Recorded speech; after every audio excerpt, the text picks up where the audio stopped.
अस्सलामुअलैकुम, सुबह खैर। कैसे आप सब लोग? ठीक ठाक हैं और मज़े में तो होंगे ही और हमारे शो का वेट भी कर रहे होंगे। अच्छा जनाब, मौसम इतना ज़बरदस्त हो चुका है कि अब हम इस मौसम के अंदर रच बस चुके हैं। मतलब जो सर्दी की आमद होती है ना, और उस वक्त में हम ऐसा सोच रहे होते हैं कि अब सर्दियाँ आएंगी, फिर हमने जो है वो स्वेटर पहनेंगे, फिर ज़्यादा हमने अपने काम निपटाने। लेकिन जब सर्दियाँ आती हैं और आप इस माहौल के आदी हो जाते हैं तो उसके बाद फिर आप इस माहौल में रच बस जाते हैं। आप सबको पता होता है कि आपने नाश्ता करना है कौन सा, आप सबको पता होता है कि आपने किस टाइम पर बाहर जाना है और कौन सी जैकेट पहननी है, कौन से कपड़े पहनने हैं और कैसे अपनी रूटीन को मैनेज करना है। तो इसको कहते हैं कि मौसम के अंदर रच बस जाना। और जब मौसम के अंदर हम रच बस जाते हैं तो फिर हमारे जो काम है, जो कि सर्दी के पहले हफ्ते बड़ा मुश्किल होता है करना, वो अब बड़े आसान हो जाते हैं। और इसी तरह फिर हमारी जो प्रैक्टिस है वो भी हो जाती है। और फिर हम ये सोचते हैं कि अब जब ये मौसम जाएगा तो फिर कितनी परेशानियां साथ लाएगा, जिसमें बिजली की बंदिश है वो तो अभी भी होती है, लेकिन फिर गर्मियों में ये तमाम तर मसाइल ज़्यादा बढ़ जाते हैं। तो मेरी तरफ से, हमारी पूरी टीम की तरफ से आप सबके लिए सीजन्स ग्रीटिंग्स भी, और इंटरनेशनली भी अगर बात की जाए तो दिसंबर में बड़े सारे फेस्टिवल होते हैं और लोग सेलिब्रेशन कर ही रहे होते हैं मुल्क से बाहर, क्योंकि बहुत सारे सेलिब्रेशंस होते हैं, फेस्टिवल होते हैं, तो वहाँ पर जो प्राइजेज़ हैं वो भी कम कर दी जाती हैं। और इस हवाले से लोग शॉपिंग भी बहुत ज़्यादा करते हैं इस सीज़न में। दिसंबर, जनवरी, फ़ेब में शादियाँ भी बहुत ज़्यादा होती हैं। लेकिन सिर्फ पाकिस्तान में जब भी कोई फेस्टिवल हो तो प्राइजेज़ हाई हो जाती हैं। तो इसलिए हम लोगों को इतना ज़्यादा खुश होने की ज़रूरत नहीं है, क्योंकि हमारे किसी भी फेस्टिवल पर कीमतें कम नहीं होती। अच्छा जनाब, आज के शो का जो टॉपिक है वो बड़ा ज़बरदस्त टॉपिक है, और वो टॉपिक है कहानी हर घर की। जी हाँ, हर घर में हम देखते हैं कि शादियाँ होती हैं, बहुएँ होती हैं, सास होती हैं, और वहाँ पर कई तरह के झगड़े भी होते हैं। अब इसमें मसला क्या है? आखिर ये सास बहू का झगड़ा है क्या? इसके पीछे लॉजिक क्या है? इतने प्यार से माएँ अपने बेटों की शादियाँ करती हैं, फिर बहुएँ आती हैं, और फिर उसके बाद वही बहू, वही सास जो कि शादी से पहले बड़े आपस में प्यार और मोहब्बत से रहते हैं, बड़े प्यार से वो अपनी सास को बताती हैं कि जी हमें फ़लाँ जोड़ा चाहिए, आपने ऐसा करना है। उसके बाद वही सास जो है उनके लिए एक ऐसी एंटिटी बन जाती है, एक ऐसी पर्सनैलिटी हो जाती है जिससे वो मिलना या देखना या बात करना भी गवारा नहीं करती हैं, और बस दिन भर यही चलता रहता है। ये क्या लॉजिक है, और ये हमारे सोसाइटी में, हमारे माशरे में इन रवैयों की वजूहात क्या है? हम इसके ऊपर डिस्कशन करेंगे। आपने भी हमें बताना है क्या वाकई आपके घर में भी ये सास बहू के झगड़े होते हैं? तो वो अच्छी बहुएं कौन सी होती हैं जनाब, जो कि घर को जन्नत बना के रखती हैं? और वो अच्छी सासें जो हैं वो कौन सी होती हैं जिनसे बहुएं खुश रहती हैं? इसमें क्या रवैयों का मसला है? क्या ये मसला अजारादारी का है? क्या सास चाहती है कि जैसे वो पहले रहती थी अपने घर में वैसे ही वो रहें, उनकी जो पोजीशन है, उनकी जो हुक्म है या उनकी जो बातें हैं वो चेंज ना हो?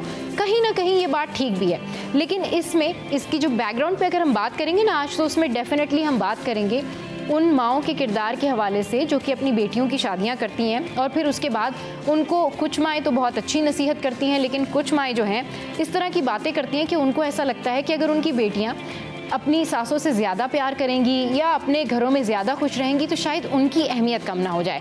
तो इस आज अहम इशू के ऊपर ज़रूर हम डिस्कशन करेंगे, एंड आई एम श्योर कि आप लोग ज़रूर पार्टिसिपेट करें, क्योंकि आपकी पार्टिसिपेशन हमारे लिए बहुत अहमियत रखती है। तो आपने भी बताना है कि आपके घर में क्या इस तरह के कोई झगड़े होते हैं, या इन झगड़ों की मेन वजह क्या है? What do you think on that? अगला टॉपिक है जनाब बड़ा ज़बरदस्त, और वो भी हर घर में, हर घर का मसला है। इनफैक्ट हर किसी को ये प्रॉब्लम है, क्योंकि हर कोई सेल फोन यूज़ करता है।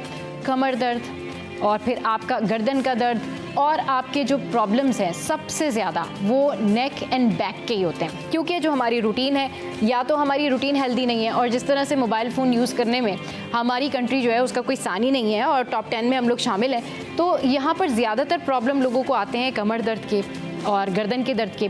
उसका इशू ये होता है कि हम बहुत ज़्यादा लैपटॉप यूज़ कर रहे होते हैं, मोबाइल, मतलब मुझ समेत हम सारे, मैंने जितने लोगों को देखा है, वो जब भी आप उनको देखें या आप उनसे बात करने की कोशिश करें, अगर वो कुछ नहीं कर रहे होते हैं तो वो मोबाइल फ़ोन यूज़ कर रहे होते हैं। तो डेफिनेटली इसका असर हमारी आँखों पर, गर्दन पर और हमारी कमर पर भी होता है, और इसकी वजह से कई सारे जो हैं वो डिज़ीज़ सामने आती हैं, बीमारियाँ हो जाती हैं। कई लोगों को नेक में पेन रहता है, और वो ये कहते हैं कि जब हम गर्दन मूव करते हैं तो हमें बहुत ज़्यादा पेन होता है। फिर कई सारे ऐसे लोग होते हैं जो ये बैक पेन की शिकायत करते हैं, जिसमें वो कहते हैं हमें चलने में तकलीफ़ होती है, या बैठने में तकलीफ़ होती है, या फिर हमें कोई मस्कुलर सुपरफिशियल पेन जो है वो होता है। तो आज हम इस हवाले से डिस्कस करेंगे कि भाई अगर ये जो कमर दर्द है, ये जो गर्दन दर्द है, ये जो दीगर मसाइल हैं, इनका हल कैसे मुमकिन है? ये दवाइयों से दूर किए जा सकते हैं, ये अपनी रूटीन बेहतर करके दूर किए जा सकते हैं, या फिर इसके लिए भी कोई पर्टिकुलर एक्सरसाइज है?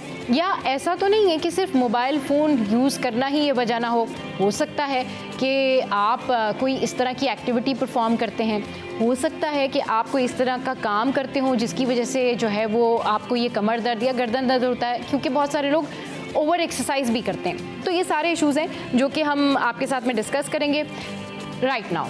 आज बड़ा ज़बरदस्त मैच है और दूसरा वनडे है, और पाकिस्तानी टीम जिस तरीके से पिछले वनडे में खेली, पिछले मैच में खेली, वो अमेजिंग रहा। और इससे पहले हमने देखा कि हम कितने ज़्यादा खुश थे अपनी टीम की जीत पर। आज भी हमारी तरफ से हमारी टीम को बहुत सारी best wishes, and you know आज जो वनडे है इसमें हम यही चाहेंगे कि फिर से इसी तरह की स्पार्कलिंग, फिर से इसी तरह की जो है वो अमेजिंग परफॉर्मेंस सामने आए, और आज बाबर आजम भी खेलें और डेफिनेटली आज रिजवान भी जो है वो अच्छा परफॉर्म करे, ओवरऑल पूरी टीम जो है वो अच्छा परफॉर्म करे। और आज सबकी नज़रें सलमान अली आगा और इसके अलावा साइम अय्यूब पर होंगी। तो शो में होंगी ये सारी बातें, ढेर सारी बातें। इसके अलावा टॉप स्टोरीज़ भी शेयर करेंगे, हमारे साथ जो है हमारे रिपोर्टर्स भी बैठेंगे। और हाँ, एक और ख़ास बात, इससे थोड़े दिन पहले हमने ये खबर सुनी थी कि ताजरों ने बिलावल भुट्टो ज़रदारी जो हैं उनको शिकायत भी की है, उनको इस हवाले से बात भी की है, और जो ये मसला है उन तक पहुंचाने की कोशिश की है कि ये जो पानी का मसला है, ये जो बिजली का मसला है, तो इस हवाले से उन्हीं की कम्युनिटी से एक बहुत प्रोमिनेंट शख्सियत जो है वो हमें शो में भी ज्वाइन करेंगी, और हम उनसे पूछेंगे कि फिर उनको पीपल्स पार्टी की जानिब से या बिलावल भुट्टो ज़रदारी की जानिब से क्या रिप्लाई आया और मज़ीद मामला कहाँ तक पहुँचें ताकि आवाम को सहूलत मिल सके। तो आपने कहीं नहीं जाना, हमारे साथ रहना है। शो में जब वापस आएंगे तो टॉप स्टोरीज हमारे सीनियर रिपोर्टर्स के साथ शेयर करेंगे। हंसते रहिए, मुस्कुराते रहिए और देखना मत भूलिए सिटी एट 10।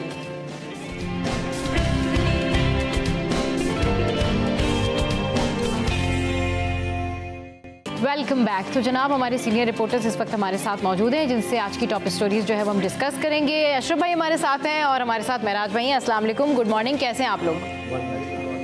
अच्छा जनाब, तो सबसे पहले जो है वो वैसे तो एक और बड़ी ज़बरदस्त स्टोरी है जो हम आपके साथ में शेयर करेंगे, जिसे सुनकर आपके होश भी उड़ जाएंगे, लेकिन अभी हम डिस्कस कर लेते हैं एक अच्छी खबर और आगाज़ करते हैं अपनी टॉप स्टोरीज़ का। ये है जनाब, जेनेटिक मॉलिक्यूलर लैब जो है ये कायम की गई है जिन्ना मेडिकल यूनिवर्सिटी में, और वहाँ पर जो physicians of Pakistani physicians of north America से रिलेटेड एपना जो ये एक एसोसिएशन है, इन्होंने वहाँ पर जो है इसके इश्तराक से वहाँ पर ये बनाई है लैब। और इसका मकसद ये है कि जो बच्चे वक्त से पहले पैदा हो जाते हैं उनके अंदर जो माजूरी होती है या फिर जो भी जिस्मानी कमज़ोरी होती है उसको डिटेक्ट करने के काम आती है। तो अशरफ भाई अच्छी बात है, इस तरह की आवाम की खिदमत के लिए इस तरह की लैब्स जो हैं वो बन रही हैं, और ये एक बड़ा अच्छा इकदाम है। इसको कैसे देख रहे हैं आप?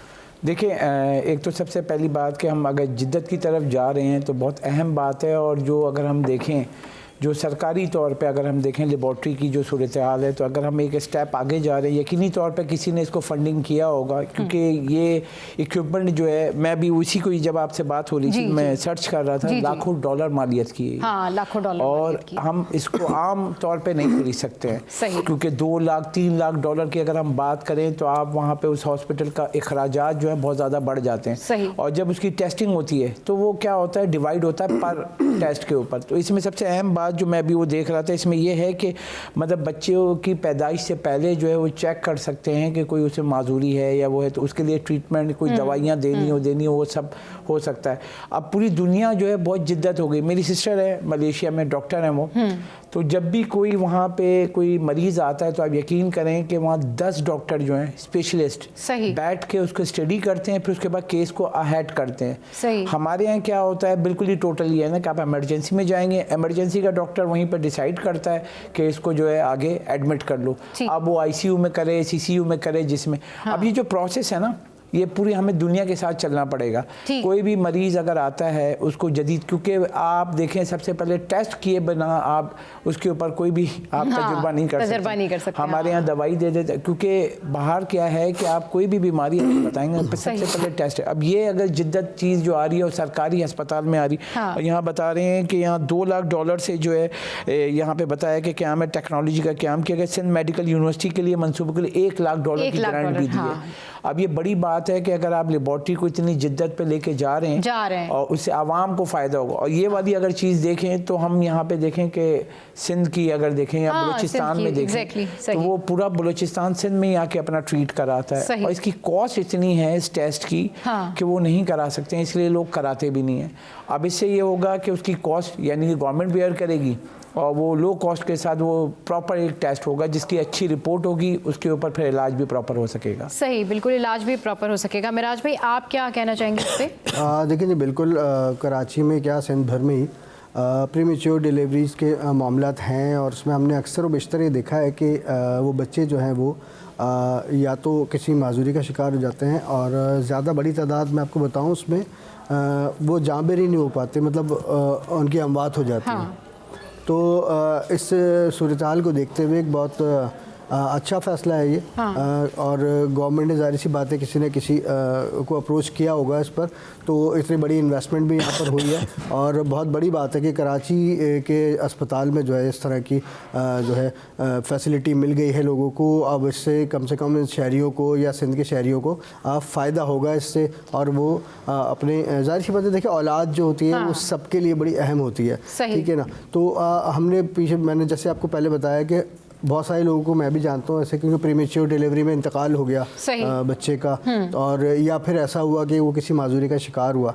तो अब कम से कम अगर कोई माजूरी का शिकार होता है तो उसको पहले से कुछ पता होगा, तो उसके इलाज के लिए आगे वो कुछ ना कुछ मामलात बना सकेंगे अपने, तो पब्लिक के लिए बहुत अच्छी है, आसानी है। तो अब हम ये नहीं कह सकते कि सेहत के शोबे में जो है वो हुकूमत सिंध जो है वो काम नहीं कर रही।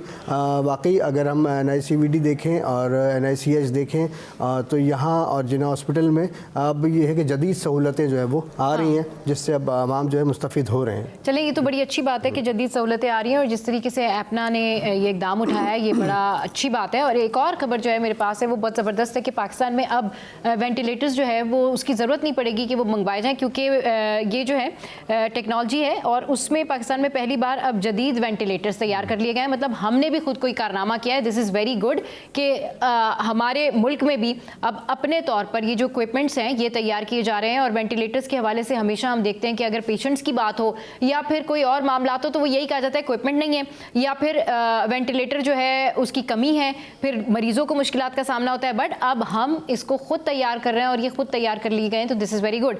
इसके ऊपर एक पैकेज जो है वो हमारी टीम ने रेडी किया है, वो आइए पहले देखते हैं, फिर वापस आके इस पर डिस्कस करेंगे। कंपनी की जानिब से जदीद वेंटिलेटर बनाया गया है जो कि बहुत अच्छी क्वालिटी का भी है और जिसकी कीमत भी कम है, जो कि 25 से 30 लाख रुपए है। जबकि इसके अलावा अगर बैरून मुल्क से जो मंगवाए जाते थे वेंटिलेटर, उनकी कीमत जो थी वो इससे कई गुना ज़्यादा थी, डबल से भी ज़्यादा, जिसकी वजह से यहाँ के अस्पतालों को भी और मरीज़ों को भी मुश्किलात का सामना करना पड़ता था। तो ये है ओल्सन टेक्नोलॉजी कंपनी, नए साल 2025 में ये लॉन्च किया जाएगा और ये बहुत अच्छी खुशखबरी है पाकिस्तानियों के लिए। तो इस हवाले से हमारे साथ मौजूद है doctor Fauzia Sadiq, group director है मेडिकल की। आप बताएंगे कितना खुशखबरी है पाकिस्तानी अस्पतालों के लिए? यह पाकिस्तान के लिए इतनी बड़ी अचीवमेंट है क्योंकि पाकिस्तान ऑलमोस्ट 100% जो है अपनी बायोमेडिकल इक्विपमेंट्स बाहर से इंपोर्ट करता है और हम $2 बिलियन उसके ऊपर खर्च करते हैं। तो हम एक एक करके कतरा कतरा पानी ओशन बना सकते हैं ना। हम पाकिस्तान में अपनी स्किल्स, अपने टैलेंट को यूज़ करके जल्द से जल्द ज़्यादा से ज़्यादा बायोमेडिकल डिवाइसेस बनाएं तो हम पाकिस्तान का बहुत ज़्यादा ज़र मुबादला बचा सकते हैं। अब ये जो मशीन हमने बनाई और जो ड्रैप से अप्रूव हो गई है, हमारी टीम इतनी स्किल थी कि पाकिस्तानी इंजीनियर्स ने ये बनाई और 1 साल में बना ली, जो हमारे कंट्रोल में था। 4 साल हमें लगे पूरी रेगुलेटरी प्रोसेसेस से गुजरने के लिए कि क्लिनिकल ट्रायल हो, जो कि 400 से ज़्यादा घंटा ये मशीन जो है पेशेंट्स के ऊपर क्लिनिकल ट्रायल हुई है लाहौर में। फिर drug regulatory authority of Pakistan में जहाँ पे क्लिनिकल स्टडीज़ कमेटी बनी, उन्होंने इसकी सारी उससे पहले नेशनल बायो एथिक्स कमेटी ने देखा कि ये एथिकल है क्लिनिकल स्टडी करना, नहीं है। उसके बाद क्लिनिकल स्टडीज़ कमेटी ने उस रिपोर्ट को जो हमने सबमिट की थी उसको इवेलुएट किया। उसके बाद उन्होंने कहा ठीक है ये एथिकल काम हो गया, इसको आगे बायोमेडिकल जो मेडिकल डिवाइस बोर्ड है उसकी कमेटी ने इसको असेस किया, सब लोग खुश हैं, वो हमें अप्रोच कर रहे हैं, वो कह रहे हैं कि हम आपकी मशीन ख़रीदेंगे, हम आपकी मशीन ख़रीदेंगे। हमारी जैसे मैन्युफैक्चरिंग स्टार्ट होती है जनवरी में, दोबारा आप इंटरव्यू करने के लिए आए, आपको हम बताएंगे कि कितने नंबर जो है हमारा पहले से ही निकल गया। Thank you. ठीक है, बहुत शुक्रिया डॉक्टर साहिबा ने तफसीली बताया कि ये पाकिस्तान और पाकिस्तानियों के लिए खुशखबरी है कि पाकिस्तान में पहली बार जदीद तरीके से जो वेंटिलेटर तैयार किया गया। एक तो सबसे इसकी कीमत कम है और सबसे क्वालिटी भी अच्छी, और इसके तमाम पार्ट्स यहाँ पर मौजूद होंगे। इस हवाले से जो मुख्तलिफ अस्पतालों के इंतज़ामिया हैं, चाहे वो सरकारी हों या प्राइवेट, वो भी इनसे राब्ते में हैं, और ये इंशाल्लाह अब नए साल की खुशी में जनवरी में लॉन्च कर दी जाएगी, जो कि एक बहुत तो इब्राहिम ने बड़ी ज़बरदस्त रिपोर्ट तैयार की है और दिस इज़ वेरी गुड। मतलब दिस इज़ कॉल्ड कि हम कुछ भी कर सकते हैं। पाकिस्तानी कौम बहुत टैलेंटेड है और ये बड़ी अच्छी खबर है। अशरफ भाई, हाँ, अब हमने खुद अपने वेंटिलेटर जो है वो तैयार करना शुरू कर दिए हैं, उसकी क्वालिटी भी अच्छी है, और जिस तरह से जितना ज़्यादा ये बायोमेडिकल इक्विपमेंट्स इन्हेंस होंगे और हमारी अपनी खुद की प्रोडक्ट होगी, उतना ज़्यादा हमें फ़ायदा है, क्योंकि सेहत के शोबे में हमें बड़ी ज़रूरत है कि हम इस तरह की चीज़ें खुद बनाएं, खुद तैयार करें। जी देखिए, अभी रिपोर्ट में भी जैसे बताया, वो जो प्रोजेक्ट की जो डायरेक्टर थी उन्होंने भी बताया कि हम सालाना मेडिकल इक्विपमेंट इंपोर्ट करने में $2 अरब कीमती ज़र मुबादला खर्च करते हैं। और ये जो इक्विपमेंट मुकामी तौर पे बना है 20 से 25 लाख रुपए की लागत है। यकीनी तौर पे अगर आप जब इंपोर्ट करेंगे तो उसकी लागत, फ्रेट और आपका एयर फ्रेट लगने के बाद इसकी चार्जेस बढ़ जाते हैं। सही। तो इसकी वजह से मैं बताऊँ कि ज़्यादातर अगर आप हॉस्पिटल में जाएंगे तो ये इक्विपमेंट ख़रीदने के लिए बैंकों से कर्ज लेते हैं, क्योंकि इसकी कॉस्ट बहुत ज़्यादा होती है ना। अब आप कोई भी अगर ले रहे हैं मशीनरी, तो उसके लिए, क्योंकि अगर वो पैसा ही मशीनरी पे लगा देगा, हॉस्पिटल चलेगा कैसे? तो वो जब वो कर्ज लेते हैं, कर्ज पे फिर सूद की अदायगी करते हैं, तो उसकी कॉस्ट बढ़ती जाती है। सही। अब जब मुकामी तौर पे ये बनेगा तो उसकी कॉस्ट ही जब आधी होगी, तो एक दफ़ा ही इन्वेस्टमेंट कर देंगे, फिर लोगों पे बोझ भी कम आएगा। अभी हम जब पाकिस्तान में बात करते हैं, लोग कहते हैं कि जो लेबॉर्ट्रीज़ हैं, हॉस्पिटल्स की, बड़े बड़े हॉस्पिटल जो खर्च करके इतना बड़े बड़े इक्विपमेंट लगाते हैं, तो वहाँ इतनी महंगे क्यों हैं टेस्ट? इसकी बुनियादी वजह मैं आज आपको बता दूँ कि उसकी बुनियादी वजह ये है कि जब वो जाके टेस्ट करें तो उसकी पर कॉस्ट जो है एक टेस्ट की वो बढ़ जाती है, क्योंकि ड्यू टू के वो कर्जा लिया हुआ होता है बैंकों से, उसके चार्जेस देने होते हैं, तो वो आवाम पे ही बोझ आ रहा होता है। ये बोझ अगर कम करना है, हमें खुद इन्हिसार होना होगा, मुकामी तौर पे इक्विपमेंट बनाने होंगे। पाकिस्तान जब F-17 बना सकता है तो ये भी बना सकता है कि ना आप इश्तराक कर लें चाइना से, तुर्की से, उनसे मिलके यहाँ पे जो है ज्वाइंट वेंचर करके बना सकते हैं, और ये मईशत के लिए बहुत अच्छा है। ये मईशत के लिए भी बहुत अच्छा है। और बड़ी ज़बरदस्त बात की महराज भाई, अशरफ भाई ने, कि पाकिस्तानी कौम इतनी टैलेंटेड है कि हम अपनी प्रोडक्ट खुद तैयार कर सकते हैं। ये हमारी मईशत के लिए अच्छा है, हमारी सोसाइटी के लिए अच्छा है, और इससे जो रोज़गार है वो भी बूस्टअप होगा। मतलब इसमें सोचे कि इसमें इसकी तैयारी में जितने और लोग भी शामिल होंगे उनको भी रोज़गार मिलेगा, और उन पेशेंट्स को भी सुकून मिलेगा जिनको ये कहा जाता है जी वेंटिलेटर ही नहीं है, वेंटिलेटर की कमी हो गई है। तो इससे ओवरऑल वो कहते हैं ना कि एक लोअर से लेके अपर तक एक प्रोसेस होता है, वो उसमें सब जगह सबको फ़ायदा होगा। देखिए जी, वेंटिलेटर का मसला बिल्कुल आता है, ख़ासतौर पे कराची शहर में, और सरकारी अस्पतालों में तो अक्सर भरे हुए होते हैं। जाहिर सी बात है कि लोग ज़्यादा हैं और अस्पताल कम हैं, तो और मशीनें भी कम हैं, तो फिर वो प्राइवेट की तरफ रुख करते हैं। और प्राइवेट में आप समझ लें कि एक आम आदमी तो नामुमकिनात में से है कि वो इतना अखराजात बर्दाश्त कर सके, क्योंकि वो मेरे ख्याल में 12 घंटे के हिसाब से उसका जो है वो चार्ज करते हैं। और अगर 2 दिन, 3 दिन, 4 दिन अगर किसी को बेचारे को वेंटिलेटर पर रहना पड़ गया, तो उसके जो घर वाले हैं उनको मतलब कितनी ज़्यादा परेशानी होती है, कितना ज़्यादा उनको पैसा खर्च करना पड़ता है। तो बहुत अच्छा फ़ैसला है और बहुत अच्छा काम है, हम सब कुछ कर सकते हैं। बात यह है कि हमें फ़ंड्स की फराहमी हो जाए, और जो सरकारी इदारे हैं वो भी इस मामले में जो है वो अपना किरदार अदा करें, तो बहुत आसानियाँ हो सकती हैं। अब ये बहुत अच्छा कारनामा है, वेंटिलेटर अगर हम लोकली तैयार कर लेते हैं तो इससे बजट पे, अगर अस्पताल ख़रीदता भी है इसको, तो उसके भी बजट पे असर पड़ेगा, और उसके पैसे भी इतने नॉमिनल होंगे कि एक आम आदमी उसको अवेल कर सकेगा। सही। एक आम आदमी की पहुंच में होगी वो चीज़। अभी तो बहुत सारे ऐसे लोग हैं जिनको बेचारों को वेंटिलेटर पे पहुंचने की नौबत ही नहीं आ पाती, क्यों कि वो गुर्बत की लकीर से नीचे जी रहे हैं वो। सही। तो अब उनके लिए अगर कोई उनकी हेल्प कर दे तो अलग बात है, लेकिन उनकी इतनी सख्त नहीं है कि वो वेंटिलेटर के एक रात के भी अखराजात बर्दाश्त कर सकें। तो ये बहुत अच्छी चीज़ है और बहुत अच्छी बात है। और अच्छी खबर सुनने को मिली है दूसरी कि हमारे हमारे जो सेहत का शोबा है उसमें कुछ नज़र आ रही है हिलजुल होती है। आज 2 बड़ी अच्छी खबरें जो है वो सेहत से रिलेटेड हमें मिली, और इस तरह के मामला अगर हो तो फिर दिल भी करता है कि खुशी भी होती है और शो करने में मज़ा आता है जनाब। अच्छा, मौसम का हाल जान लेते हैं कि आज मौसम कैसा रहेगा।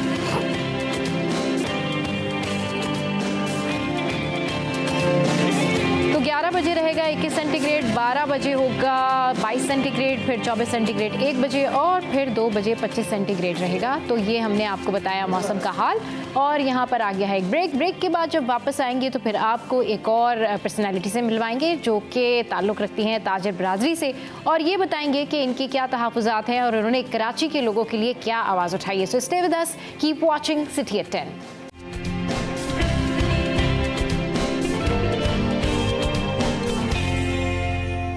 Welcome back. तो हमारे सीनियर रिपोर्टर्स हमारे साथ हैं। इसके अलावा हमें ज्वाइन किया है मिनाज गुलफाम साहब ने, जो कि प्रेसिडेंट है Karachi mobile electronic dealers association के। Welcome to the show sir, कैसे हैं आप? ठीक ठाक, अल्हम्दुलिल्लाह, बहुत अच्छा। अभी 2 दिन पहले आप लोगों ने प्रेस कॉन्फ्रेंस की थी और अपने जो भी रिजर्वेशंस थे, अपने जो भी तहफ़्फ़ुज़ात थे, उस हवाले से आपने जो है बिलावल भुट्टो को बाज़ाब्ता कहा था कि ये तमाम तर मामलात हल होने चाहिए। उसके हवाले से कुछ बताइएगा कि आप लोगों ने उनको क्या अपनी सिफारिशात जमा कराई थी, क्या आपके तहफ़्फ़ुज़ात थे? बहुत शुक्रिया, पहले तो आप लोगों ने इनवाइट किया। हाँ। और 2 दिन पहले जो हमने प्रेस कॉन्फ्रेंस की थी उसमें शहर कराची के जो मसाइल, जैसे पानी के मसाइल, बिजली के मसाइल, इंफ्रास्ट्रक्चर जो है, उस हवाले से हम ताजरों ने प्रेस कॉन्फ्रेंस की थी। उसमें हमने ये चीज़ें रखी थी कि जो शहर की बदतरीन हालत है, हम ताजिर रहनुमा जितने भी थे वो इकट्ठे हुए एक प्लेटफॉर्म पर, हमने वहाँ पर बताया प्रेस कॉन्फ्रेंस के ज़रिए कि करोड़ों अरबों रुपए की मद में शहर कराची टैक्स देता है, मगर उनके जो मसाइल हैं वो जूं के तूं हैं। पानी के मसाइल देखने, बिजली के मसाइल देखने, इंफ्रास्ट्रक्चर देखने, शहर का बदतरीन सूरत हाल है। उसी हवाले से हमने आर्मी चीफ साहब से भी रिक्वेस्ट की थी और बिलावल भुट्टो साहब से भी हमने रिक्वेस्ट की है कि आपकी हुकूमतें, आपकी सरकारें, आप सिंध सरकार को देखें, और हम आपसे रिक्वेस्ट करते हैं कि इस शहर की बेहतरी के लिए अब ऐसे इकदाम उठाए जाएँ कि अब ये माजी की तरह अब ये इस तरीके से मसाइल नहीं चलेंगे, क्योंकि अब जो है शहर को हम तरक्की की तरफ लेकर जाना चाहते हैं। हम ताजरों से अगर वो कुछ चाहते हैं या हमारी ताजरों से अगर वो कोई मुआवनत चाहते हैं, हम उसके लिए हाजिर हैं। ठीक है। अच्छा, हमारे सीनियर रिपोर्टर्स यहाँ पर मौजूद हैं, अशरफ भाई भी हैं, मेराज भाई भी हैं। अशरफ भाई, मैं चाहूँगी कि ग्राउंड रियलिटी, क्योंकि आपको बहुत ज़्यादा पता होती है, आप खुद जो है वहाँ मौजूद होते हैं प्रेस कॉन्फ्रेंसेज में, आपकी गहरी निगाह होती है, तो मैं चाहूँगी कि आप ज़रूर मिनाज साहब से जो है वो सवालात करें और पूछें कि मज़ीद इसके ऊपर क्या होने जा रहा है पेश। जी देखें, सबसे बुनियादी वजह ये बताएं कि बड़े जो टॉप के बिजनेसमैन हैं उनकी सबसे पहले मुलाकात हुई थी आर्मी चीफ से। 3 मुलाकात हुई है, उसमें बैक टू बैक कराची की बात हुई है। माशी मसाइल पे तो बात हुई थी, लेकिन कराची को बहुत हाईलाइट किया गया, जिसके अंदर कब्ज़ा माफिया की बात हुई, इंक्रोचमेंट की बात हुई, पानी की बात हुई, कोई चीज़ भी लें आप, सब चीज़ें आर्मी चीफ को ये मैं बता रहा हूँ कि वो बताया गया। उसके बाद वहाँ पे हुआ कि कब्ज़ा जो हो रहा है ज़मीनों पे, जैसे मेरी ज़मीन है उस पर कब्ज़ा हो गया, उसके ऊपर पूछगछ हुई, लेकिन अब एक्शन होता हुआ नज़र आ रहा है। 6 महीने लगे इसको, लेकिन अब एक्शन नज़र आ रहा है। लेकिन उसी के साथ जो है जब वहाँ पे शिकायत हुई पानी की, सब सॉइल की, ये सारी शिकायतें हुई आर्मी चीफ से, तो उसके बाद मेयर कराची नाराज़ हुए, उन्होंने एक बयान दाग दिया। फिर वो काटी में आए, हमने उनसे पूछा कि आपने बोल दिया बिजनेसमैन को, ताजिरों को कि आप लोग जो है ब्लैकमेलर हैं, आप लोग जो है मतलब कि आप टैक्स चोर हैं। तो हमने कहा आपको कैसा लग रहा है ब्लैकमेलर और टैक्स चोरों के बराबर में कुरंगी एसोसिएशन में आए। अच्छा। तो आवाज़ मतलब थोड़ी धीमी हो गई थी मेन ये, लेकिन उन्होंने कहा मैं अपनी बात पर कायम हूँ और मैं तो ये ठीक कह रहा हूँ। अब मसला ये है कि अगर आप शिकायत करते हैं, वहाँ पे भी हमने ये कहा अगर आप काम कर रहे होते तो ताजिर और बिजनेस कम्युनिटी क्यों शिकायत करते। इसके बाद बैक टू बैक सीएम भी आ गए, वज़ीर आला सिंध ने भी बोल दिया कि भाई आप जाके शिकायत कर रहे हैं हाई कमान पे, तो हम बैठे हुए, तो 16 साल से बैठे हुए हैं भाई हम भी। अब यहाँ पे ताजिर बरादरी भी हमारे साथ बैठी हुई, आप इनसे पूछें 16 साल में क्या काम हुआ है कराची में। कोई एक प्रोजेक्ट बता दें, मैं तो उंगलियां रखता हूँ 10 उंगलियां हैं, और कोई मंसूबा बता दें जो मुकम्मल हुआ। कोई मंसूबा जो शुरू करते हैं डिले की वजह से, मतलब 20 साल हो गए काम सुनते हुए कि K4 आज तक नहीं बना। अब एक रेड लाइन शुरू किया, 1.5 साल बंद रहा, अभी भी कह रहे हैं 2 साल।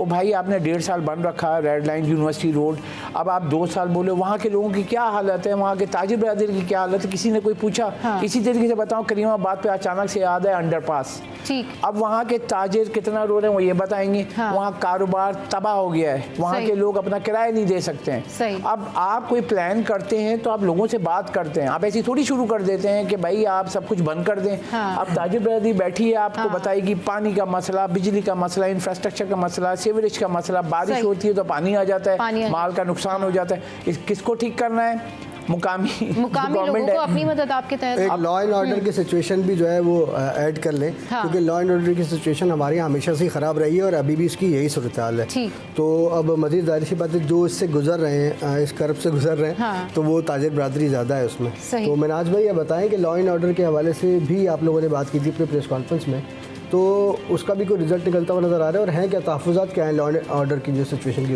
देखें, पहले तो ये जो हुकूमती जो ऐवानों में लोग बैठे हुए हैं और जो हमारे मेयर कराची हैं, पहले तो मैं उनसे रिक्वेस्ट करूँगा कि वो इस चीज़ को समझें कि वो शहर कराची के मेयर हैं, उनमें वो ताजिर बरादरी के भी मेयर हैं। आप कैसे कह सकते हैं कि ताजिर जो है वो एक सुई से लेकर लहद में उतरने तक टैक्स देता है? जो इंफ्रास्ट्रक्चर है शहर का, उसको हम लोग खुद कोशिश करते हैं कि हम अपनी मदद आपके तहत उसको जो है हम उसको रीबिल्ड करें या बनाएं। जैसे कि अभी हमारे अशरफ साहब ने एक बात की कि एक प्रोजेक्ट है ग्रीन लाइन, आप वो देखें एम ए जिना रोड, वहाँ पर एक बहुत जो एम ए जिना रोड की एक कदीम मार्केट है, नाज एंड जिना प्लाजा, आप वो वहाँ से रोड जो गुजर होता है उसका पूरी फुटपाथ तोड़ दी गई है। 5 साल हो गए, 900 दुकानें, नाज and Jinnah plaza computer electronics की एक सबसे बड़ी मार्केट है, वहाँ कोई पुरसाने हाल नहीं है, वहाँ कस्टमर नहीं आता, वहाँ दुकानें जो हैं वो तकरीबन 200-300 दुकानें बंद हो चुकी हैं। आप ये बताइए 200-300 दुकानें जो ताजिर रेवेन्यू जनरेट करके देते थे या रोजगार था, और एक दुकान पर 5-5, 6-6 मुलाजमीन जो हैं वो काम करते हैं, 6-6 खानदान उससे पलते हैं। ये शहर में बेरोजगारी जो है वो बढ़ेगी या कम होगी? अब उसके अलावा जब बेरोजगार होते हैं लोग तो वो फिर जाते हैं दूसरी तरफ, क्राइम की तरफ जाते हैं या दूसरे एलिमेंट्स आते हैं उसमें, तो लॉ एंड ऑर्डर की सिचुएशन क्रिएट होती है। इस चीज़ को समझने की ज़रूरत है कि हमारी बुनियादी चीज़ें क्या है। हम लोग जब सहूलियात नहीं दे रहे, सहूलियात का फुकदान होगा तो ऑब्वियसली लॉ एंड ऑर्डर की सिचुएशन भी क्रिएट होगी। लॉ एंड ऑर्डर की सिचुएशन, इंफ्रास्ट्रक्चर उसमें एक बड़ा रोल किरदार जो उसका रोल है, क्योंकि आपकी सड़कें टूटी फूटी हुई हैं, जहाँ से वो सड़क टूटी हुई होती है वहाँ पर डकैत या कोई ऐसे जो अनासिर हैं शरपसंद, वो आगे जाके उनको रोकते हैं, वहाँ पर स्नैचिंग होती है। इवन इसकी मैं छोटी सी मिसाल देता हूँ, एम ए जिना रोड जो है हमारे मोबाइल मार्केट से अब्दुल्ला हारून रोड से करोड़ों रुपए का दिन की ट्रांजैक्शन होती है, कारोबार होता है। अगर वहाँ से कोई स्टॉक लेके निकलता है, वो थोड़ा सा आगे जाते हैं तो वहाँ पर वो स्नैच कर लिया जाता है, छीन लिया जाता है। डकैत वहाँ ताक लगा के बैठे हुए होते हैं। अच्छा, उसके बाद फिर लाइट की सिचुएशन कि वहाँ पर अगर बिजली चली जाए तो उनके लिए वो ईजी टारगेट हो जाता है, कैमराज वर्किंग बंद हो जाती है, CCTV बंद हो जाती है, तो ये भी एक लॉ एंड ऑर्डर की सिचुएशन क्रिएट होती है। तो अब आप जो भी मंसूबे जो पेंडिंग है, चाहे वो K4 से बिजली के और या पानी के मसाइल हैं, वो सिर्फ क्रिएट होते इसी वजह से हैं कि ये हुकूमती वज़रा जो हैं, जो ऐवानों में बैठे हुए हैं, वो इन चीज़ों को देखें, गौर व फिक्र करें कि अब हमारा मुल्क, हमारा शहर इस चीज़ का मुतहम्मिल नहीं हो सकता। तो अभी जो 2 दिन पहले आप लोगों ने प्रेस कॉन्फ्रेंस की और उसमें इन सारे जो मसाइल हैं उसके बारे में बात की, तो कोई रिप्लाई आया? क्योंकि आपने डायरेक्टली जो है वो बिलावल भुट्टो को कहा कि हमारी रिजर्वेशन है, हमें ये परेशानियाँ हैं, तो फिर कोई आपको कोई जवाब आया? किसी कोई खातिर खा आपको कहा गया कि भाई ये मसला ऐसे हल हो सकता है या ये मसले का हल? देखिए, बहुत अफसोस के साथ कि हम ताजिर हैं और दुनिया में ताजरों को एक अहमियत दी जाती है, क्योंकि वो बिज़नेस कम्युनिटी जो है वो एक रीढ़ की हैसियत रखती है। मगर अफसोस के साथ कहना पड़ रहा है कि आज 2 दिन हो गए, किसी का कोई रिस्पॉन्स नहीं आया, ना किसी ने हमसे रब्ता किया। हमने ये प्रेस कॉन्फ्रेंस की कि हमें कोई शौक नहीं है कि हम अपने कारोबार छोड़ के 2-2, 3-3 घंटे की हम प्रेस कॉन्फ्रेंसेस करें। हम चाहते हैं कि ये मुल्क तरक्की करे, ये शहर तरक्की करे। मगर अफसोस के साथ कहना पड़ रहा है कि हमने बिलावल भुट्टो साहब से भी रिक्वेस्ट की कि वो ताजिरों का जो वफ्द है उनकी सिफारिशात जो हैं वो सुने, उनको देखें, जो उनके मसाइल हैं उनको सुने। हमने क्यों बिलावल भुट्टो साहब से रिक्वेस्ट की कि आप यंग लीडर हैं, हम देखते हैं आपको कि आप इस शहर कराची को, आप कहते हैं कि सिंध हुकूमत आपकी है, हम कहते हैं कि हम इनसे मायूस हो चुके हैं। जो आपके वज़रा हैं या जो आपके मेयर कराची हैं, उन्होंने एक मायूस कुन बयान दिया जिस पे हमें बहुत अफसोस है, क्योंकि वो शहर कराची के मेयर हैं। आप ताजरों के भी मेयर हैं, आप शहर कराची के भी मेयर हैं, तो आपको चाहिए था कि आप हमारे साथ बैठ के मसाइल का हल निकालते या हमसे कुछ सिफारिशात लेते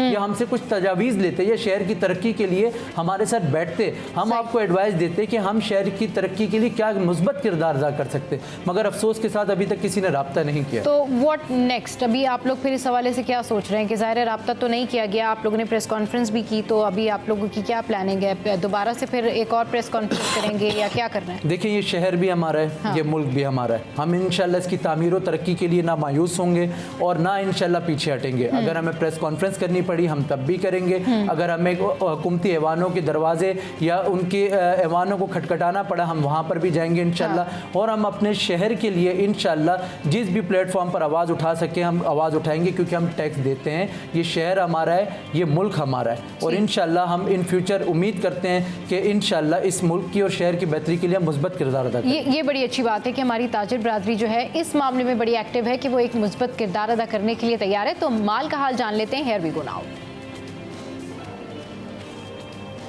अच्छा जनाब, ऑस्ट्रेलियन डॉलर जो है वो है 180, इसके अलावा कैनेडियन डॉलर जो है 198, यूरो जो है वो 292 और ये है कुवैती दिनार 906। अच्छा, उसके बाद यूके पाउंड आ जाते हैं, ये है 353, फिर उसके बाद सऊदी रियाल है 74 और फिर उसके बाद स्विस फ्रैंक है 314 और यूएस डॉलर 279 पर है। तो ये तो हमने आपको आज के करेंसी रेट्स बताए। शो में या वक्त एक ब्रेक का वापस आएंगे तो इस पर मज़ीद डिस्कशन करेंगे। आपने कहीं नहीं जाना, हमारे साथ रहना है। और अगर आप कॉल करना चाहें और आपके कोई रिजर्वेशन है और आप हमारे गेस्ट से पूछना चाहें तो ज़रूर पूछ सकते हैं। Stay with us, keep watching city at 10।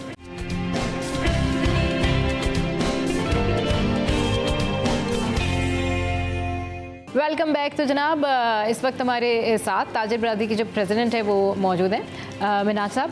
अच्छा, जिस तरह से आप बात कर रहे थे कि आप इस सोसाइटी में अहम किरदार अदा करने के लिए तैयार हैं और आप यही चाहते हैं कि आपके जो दरख्वास्तें हैं या आपकी जो शिकायतें हैं कराची के अवाम से रिलेटेड या आपके खुद आपसे रिलेटेड, ताजिर बरादरी से रिलेटेड, उसकी सुनवाई हो।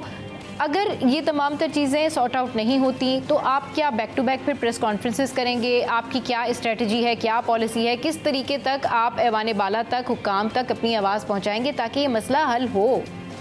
देखें, अगर तो इस पे कोई हल निकलता है बेहतर तो हम बैठेंगे भी और बात भी करेंगे और इंशाल्लाह हम इन फ्यूचर उम्मीद करते हैं कि हमारे साथ जितने भी हमारी जो सिफारिशात हैं उनको सुने जाएंगे। अगर ऐसा नहीं होता तो फिर हम इंशाल्लाह ताजिर बरादरी जो है वो एक नेक्स्ट लाए अमल का ऐलान करेगी। उसमें बेशक अगर हमें हुकूमती ऐवानों तक जाना पड़ा, बाइकआउट करना पड़ा, फिर हम इंशाल्लाह एक तहरीक चलाएंगे कि ये अगर वोट लेने हमारे दर पे आएंगे तो फिर ये हमसे मतलब उम्मीद ना रखें कि हम इन्हें फिर कहीं सपोर्ट करेंगे। या कोई भी सियासी तंजीम हो, अगर वो शहर को कहती है कि हम इस शहर को ऑन करते हैं, हम इस शहर की मतलब आप ये समझ लें कि अगर वो कहती हैं कि हम हुकूमती जमात हैं और वो ये कहेगी कि इन फ्यूचर के वो हमारे से उम्मीद रखती है तो फिर वो माजरत के साथ हम फिर इंशाल्लाह एक नेक्स्ट नया अमल का ऐलान करेंगे और बाकायदा तहरीक चलाएंगे। ठीक है। अच्छा मिराज भाई, अशरफ भाई, आप बैठे हुए हैं, अगर आप मिनाज साहब से कोई सवाल करना चाहें तो ज़रूर ऐड ऑन कीजिए प्लीज़। अच्छा मिनाज साहब, अगर देखा जाए कि ये सारी चीज़ें जैसे हम बात करें, आप लोगों ने लीज की बात की, फुटपाथों पे देखें दुकानदार होता है, कहीं भी चले जाएं तो दुकानों पे फुटपाथ एक लेवल होता है ना, दुकान के एक लेवल तक आप लगाएं। तो वो भी मेयर कराची से जब हमारी बात हुई, उन्होंने कहा कि जो कराची के ताजर हैं वो फुटपाथों तक को ख़त्म कर देते हैं। सुप्रीम कोर्ट में भी ये बात हुई थी कि चाहे मार्केट्स में जाएं तो आप दुकानों से बाहर तक चले जाते हैं। अब वो पार्किंग की अगर मैं बताऊं, लीगल की हम लोग बहुत बात करते हैं। मैं पुराना ऑफिस था तो मैं जाता था पार्किंग प्लाजा से, तो लीगल से क्रॉस होते हुए आपको भी पता है 9 बजे 8:30 बजे जाओ, सब क्लियर होता है। लेकिन उसके बाद क्या आता है कि पतारा लगा देते हैं, उसके बाद बाइक लग जाती है, उसके बाद एक गाड़ी पार्क हो जाती है, एक रो बचती है। तो आप लोग भी अगर देखें ना कि अगर आप ये सारी चीज़ें आप ही लोग कर रहे हैं, बाहर से तो कोई नहीं आ रहा है, वो जो लोग कर रहे हैं उसके लिए प्रॉपर कोई निज़ाम क्यों नहीं लाते? क्योंकि मेयर कराची अगर जहाँ पे ये सारी बोला तो ये जो चीज़ें बोल रहे हैं वो भी तो ठीक कह रहे हैं। बिल्कुल वो ठीक कह रहे हैं। और अब आप इस चीज़ को समझिएगा कि अगर एक दुकान 10 करोड़ रुपए की है, वो नहीं चाहता कि उसके आगे कोई पथारा लगाए। हमारी दुकानें हैं जो वहाँ पर हमारी करोड़ों रुपए की दुकानें, हम नहीं चाहते कि हमारी दुकान के आगे कोई पथारा लगाए, क्योंकि हम अपना बिजली का बिल भी दे रहे हैं, हम अपना टैक्स भी दे रहे हैं, हम अपना लैंड का टैक्स भी दे रहे हैं, हम अपना बल्दियात का टैक्स भी दे रहे हैं। तो हम क्यों चाहेंगे कि कोई पथारे वाला हमारे आगे आके जो बग़ैर किसी टैक्स के वो सिर्फ भत्ता देता है, चाहे वो शहरी हुकूमत हो, चाहे वो पुलिस हो या डिपार्टमेंट हो, वो उनको भत्ता देता है 200 रुपये दिन, 300 रुपये दिन। हम नहीं चाहते, हम तो चाहते हैं कि वो उसको सफाई की जाए, वहाँ से हटाया जाए, एक मैकेनिज़्म बनाया जाए और उस मैकेनिज़्म के तहत हमारे साथ बैठा जाए। हम तो इस चीज़ को चाहते ही नहीं है। जो बात रही काउंटर्स की, तो काउंटर्स के लिए भी हम कहते हैं कि मेयर कराची साहब या जो भी कानून नाफिज करने वाले इदारे हैं वो हमारे साथ बैठें और एक तरतीब बनाएं। हम नहीं चाहते कि वो एक बाहर की तरफ भी निकले, एक हम खुद चाहते हैं कि रोड इंफ्रास्ट्रक्चर वो बेहतर हो, क्योंकि इससे हमारे ही कस्टमर जो हैं, जो अंदर हमारी मार्केट्स हैं, वहाँ पर भी जो कस्टमर है उनको भी आने में दुश्वारी होती है। हम समझते हैं हमारी भी माएँ बहनें लाजमी एक मार्केट है, वो भी कहीं शॉपिंग करने जाती हैं या वो कुछ ख़रीदारी करने जाती हैं, उनको भी दुश्वारी होती है। तो हम चाहते हैं इसका एक मैकेनिज़्म बने, मगर उस मैकेनिज़्म के लिए ज़रूरी है कि उसके तहत हमारे साथ बैठा जाए, बात की जाए। बात रही ट्रैफिक के लिए, ट्रैफिक के हवाले से भी हमारी काफ़ी प्रेस कॉन्फ्रेंसेज रही हैं, हमारी डेली बेसिस पे हमारी मीटिंग्स रहती हैं। तो हम उसमें भी कहते हैं कि वन लेन जो पार्किंग है वो अलाउ होती है, बट उसमें माजरत के साथ हमारा अलमिया ये है कि हर जगह जो है वहाँ पर एक कल्चर अडॉप्ट हो चुका है कि पार्किंग के एक माफिया है, और पार्किंग माफिया के ख़िलाफ़ जो सबसे ज़्यादा आवाज़ तवाना उठाई है वो हमने उठाई है।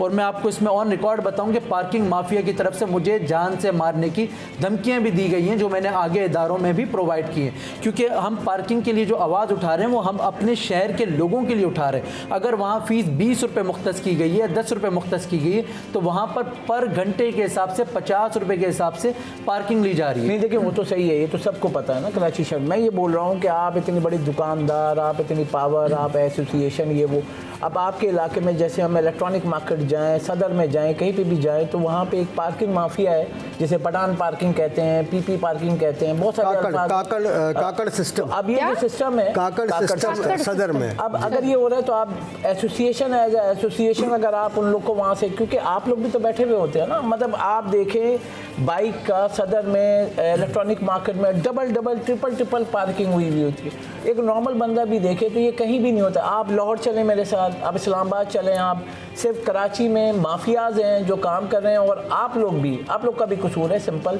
कि आप लोग भी चुप बैठे रहते हैं। मैं सिर्फ ऐसे ही नहीं, मैं कराची चमर में भी ऐसी बात करता हूँ, पता ही होगा आपको। तो मेन ये है कि यहाँ पे जो आप लोग का काम है ना, काउंटर आप लोग फुटपाथ ख़त्म कर देते हैं, पार्किंग आ रहा है आपकी दुकान के सामने लगा रहा है तो किसका ख़त्म करना है, आप वहाँ पर खड़े हो जाए। मेन ये है कि अगर वो आ रहा है, पैसे दे रहा है, कैसे पैसे दे रहा है भाई, अगर आप पूरी एज ए एसोसिएशन वहाँ पे खड़े हो जाएंगे तो आप लोग भी तो चुप आ रहे करने दो भाई। मेन ये कि आप लोग भी तो लाए अमल करें। अब कहने बैठो बात करो, सिर्फ बैठो बात करो, क्या काउंटर किसको ठीक करना है? देखिए मैं आपको एक चीज़ बताता हूँ कि हम फिर लॉ एंड ऑर्डर वाली सिचुएशन भी हम देखते हैं, उसके अलावा जो मार्केट के मसाइल हैं वो भी हम देखते हैं। तो फिर जो दीगर इदारे हैं वो अपनी जॉब छोड़ दें, वो तनख्वाहें भी फिर हमें दे दें कि अगर ये सारी चीज़ें हमें करनी है, जान से मारने की थ्रेट्स हमें दी गई हैं। हमने वहाँ पर पार्किंग खाली करवाई तो वो ठेके का लेटर ठेकेदार ले आता है, कहता है मैंने करोड़ों रुपए का वहाँ पर भत्ता दिया है, वो लेटर लेके आता है बाकायदा। अगर आप इस पर एक नेक्स्ट प्रोग्राम करें तो मैं आपको पूरे 1 घंटे की ब्रीफिंग दूंगा विद डॉक्यूमेंट्स कि वो अपने लेटर लेके आया, वो कहता है कि ये मैंने इसकी जो पार्किंग की जो फीस है ये मैंने करोड़ों रुपए की मद में दी है, मैं कैसे लूँगा। हम वो चीज़ अगर आगे पुलिस को कहते हैं तो पुलिस कहती है यार ये हमारा ठेका नहीं है। हमारी डीआईजी ट्रैफिक साहब से भी बात हुई थी तो उन्होंने 1 लेन की, उन्होंने काफ़ी हमारे साथ ताउन भी किया, मगर उसके बाद जो है अगर हम उनको कहते हैं कि यहाँ से पार्किंग हटाई जाए तो वो कहते हैं कि ये हमारा काम नहीं है, ये जो है पार्किंग जो है वो ठेका माफिया है बाकायदा, और बाकायदा वो टेंडर पास करके करोड़ों रुपए की मद में टेंडर दे के आते हैं। तो ये सोचने की ज़रूरत है उन लोगों को जो यहाँ पर इनके टेंडर पास करते हैं, वो कहते हैं हम करोड़ों रुपए दे के हम 2-2 पार्किंग की लाइन लगाएंगे। अच्छा, हमें बताया जाए कि मैंने वो जो सीरियस थ्रेट जो थी उसका लेटर भी दिया, थाने में दिया, उस पर क्या इंप्लीमेंट हुआ? या ताजिर सिर्फ इसलिए रह गया कि वो शहर का इंफ्रास्ट्रक्चर भी खुद सही करें, वो लॉ एंड ऑर्डर की सिचुएशन भी खुद सही करें? हमने करोड़ों रुपए मालियत के मोबाइल फ़ोन रिकवर करके शहर कराची के लोगों को दिए हैं, और उसकी बाकायदा प्रेस कॉन्फ्रेंस जिस तरीके से आप बात कर रहे हैं, वी होप सो कि जो आपके तहफ़्फ़ुज़ात हैं या जो हमारे कराची के अवाम के मसाइल हैं वो हल हो जाएँ, और डेफिनेटली हम तो यही चाहते हैं। बहुत शुक्रिया आप शो पर आए, अशरफ भाई हमारे साथ थे, मिराज भाई हमारे साथ थे, हमारे सीनियर रिपोर्टर्स हमारे साथ थे, और आपने सुना कि जो ताजिर बरादरी है वो क्या कहना चाहती है और किस तरह उनके तहफ़्फ़ुज़ात हैं और अवाम जो है वो किन मसाइल का शिकार है। तो यहाँ पर अभी जान लेते हैं कि आज क्या रेट है सब्जियों के। Here we go now. अच्छा जनाब, टमाटर जो है वो हमारे पास 150 ये है कमिश्नर कराची के रेट, और आलू और लहसुन जो है वो 690 है। इसके अलावा जो है अदरक 288 है, एंड गाजर जो है वो 58 है। अच्छा, उसके बाद तुरई आ गई, ये 58 है। इसके बाद लौकी ये 58 है। देन फूल गोभी ये 81 है, उसके बाद जो है वो खीरा ये 35 एंड भिंडी जो है ये 207 और फिर प्याज जो है वो 104। ये जो है वो आज रेट है सब्जियों के जो कि हमने आपके साथ में शेयर किए। तो अब यहाँ पर वक्त एक ब्रेक का, ब्रेक के बाद जब वापस आएंगे तो फिर मिलवाएंगे आपको एक और अच्छे से गेस्ट से। तो कहीं नहीं जाना, आपने stay with us, keep watching city at 10।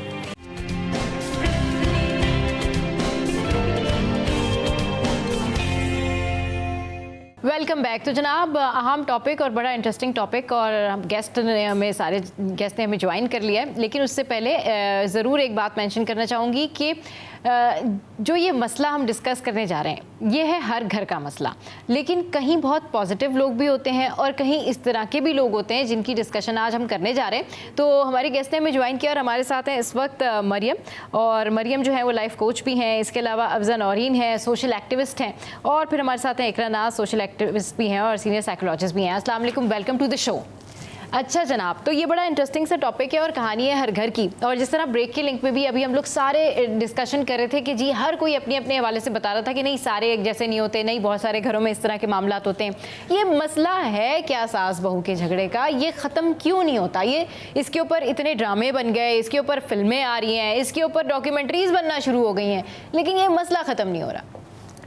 मसला इसलिए ख़त्म नहीं हो रहा कि we have made it power game. हाँ, पावर गेम है, अंडरस्टैंडिंग के इश्यूज़ हैं, बाउंड्री सेटिंग के इश्यूज़ हैं, और जनरेशनल गैप है। अच्छा, और हर घर का निज़ाम अलग है, उसको समझना, उसको चीज़ें डिस्कस करना, कम्युनिकेशन की लैकिंग है। हाँ, हम बात नहीं करना चाहते हैं, ब्लेम गेम है, सही, और एक्सेप्टेंस है। नहीं, लेकिन ओवरऑल देखा जाए तो आजकल जिस तरह से माहौल बदल रहा है, ट्रेंड बदल रहा है, जब शादी से पहले तो हम देखते हैं कि बहुत सारी सासें, घर वाले और लड़के की जो फैमिली है वो बड़ा प्यार कर रहे होते हैं अपनी बहू को, बड़े मज़े मज़े के जोड़े लेके आ रहे होते हैं, उनकी पसंद पूछ रहे होते हैं। नहीं, हमने तो खाना नहीं पकवाना, कोई बात नहीं, हम सब सिखा देंगे। लेकिन शादी के बाद क्या हो जाता है, वही बहू होती है जिसकी पसंद के जोड़े आते हैं, वही बहू होती है जिसको जो है वो कहा जाता है नहीं हम सब कुछ सिखा देंगे, बाद में उसको सिर्फ ताने दिए जा रहे होते हैं। ये क्या आप बताइएगा अफजा? ये मसला ये नहीं होता, ये जब घर में आके आपके साथ रहना शुरू करते हैं, पहले तो हर चीज़ अच्छी आती है। मैं भी आपको अगर यहाँ हम लोग 1 घंटा 2 घंटे गुजारे तो अपना अच्छा वो करते हैं। लेकिन जब आप 24 आवर्स आप किसी के साथ टाइम स्पेंड करते हैं ना, तो उसमें हर चीज़ होती है। वो यही होता है कि जो है बहू सो क्यों रही है इतना देर, बहू ने ये चीज़ ऐसे नहीं की। अब वो जाहिर है हर किसी के अपना लाइफ स्टाइल है, और फिर आजकल के मॉडर्न स्टाइल के अंदर जो है ना डिफरेंस यही आ जाता है। सास कहती है ओहो हम तो सुबह सवेरे उठते थे, तो वो आपका टाइम था, अभी जो है डिफरेंट वो है। तो ये चीज़ें ज़रा सा समझने की, एक तो स्पेस देना चाहिए जो नया आने वाला है, लेकिन बाज़ दफ़ा वो स्पेस भी मसला हो जाती है। दूसरी साइड का जो बंदा बहू जो है वो कहती है अच्छा ऐसा चल रहा है, चले मैं ऐसा। तो मसला यही होता है कि अगर आप दोनों साइड से सेटिंग करके चल रहे हैं। अच्छा, ये जो इजारादारी वाली बात है ना, तो वो तो इजारादारी का तो मतलब यही हो ना कि आपने किसी को अपने उसमें आने ही नहीं देना ना अपने फील्ड के अंदर, तो वो लेकिन ये कंट्रोल करना है। असल मसला तो यही है। इकरा, आप क्या इसके ऊपर ऐड ऑन करेंगी, क्योंकि इसमें जो है ना इंसानी इखलाक का, उसकी तरबियत का भी बड़ा असर होता है। मतलब ये इजारादारी का मसला है कि मेरे घर में अगर बहू आ गई है या मैं किसी की बहू हूँ तो मैंने अब अपनी मर्जी करनी है, और सास जो है वो ये चाहती है कि जी मेरी जो बहू आए वो मेरे तरीके से चले। तो ये दोनों मिल बांट के कुछ मामला तय करके नहीं चल सकते। देखिए सबसे पहली चीज़ ये पर्सनालिटी क्लैशेस हर जगह आते हैं, ठीक है। अगर फॉर एग्जांपल अगर हम पार्टनर्स में बात करें तो उनमें भी झगड़े होते हैं, और जहाँ पे ज़्यादा लोग होंगे, फैमिली होगी, तो वहाँ पे ऑब्वियसली डिफरेंट पर्सनालिटी के लोग होंगे, सबका अपना अलग आइडियोलॉजी होगी, सबके अपने स्कीमाज होंगे, अपने थॉट प्रोसेस होंगे, सब अपने हिसाब से चल रहे हैं। एक घर है सास का जहाँ पे वो बहू लेकर आ रही है, तो वो उनका जाहिर सी बात है वो उनकी एक सेफ प्लेस है जहाँ पे उन्होंने वो टाइम स्पेंड किया है, सारी चीज़ें की है, और अब वो उसको वैसे ही चलाना चाह रही हैं। क्योंकि देखिए इट्स सेकंड चीज़ जो है वो है कि अथॉरिटी जैसे एक बैट्समैन होता है ना कि वो आउट हुआ और उसने अपना जो है वो बारी अब दूसरे बैट्समैन को देनी है। हमारे यहाँ मसला ये आता है, ह्यूमन साइकी है ये, बड़ी नॉर्मल सी एक कॉमन सी चीज़ है कि हम अथॉरिटी देने में हमें इश्यूज आते हैं कि अगला बंदा, हमने इतना टाइम अथॉरिटी की है एक जगह पे, हमने हमारा रूल था, हमारी जगह थी, अब अगले बंदे को वो देने में रिटायरमेंट जो होती है ना वो थोड़ा मुश्किल है। वो मसला होता है कि जी ठीक है, नहीं हमने तो होना ही नहीं है रिटायर, सारी ज़िंदगी जो है वो हमने ही किचन में रहना है और हमने ही अपनी इजारादारी रखनी है। मरियम, बहुत सारी ऐसी ख़वातीन होती हैं जो कि जिनकी बहुएँ आती हैं तो वो सारा कुछ उनके हाथ में दे देती हैं और वो कहती है जी बस अब तुम जानो, मैंने तो बैठ के अब जो है ना वो टीवी देखना है, या फिर बस मैंने तो बैठ के अब इंजॉय करना है।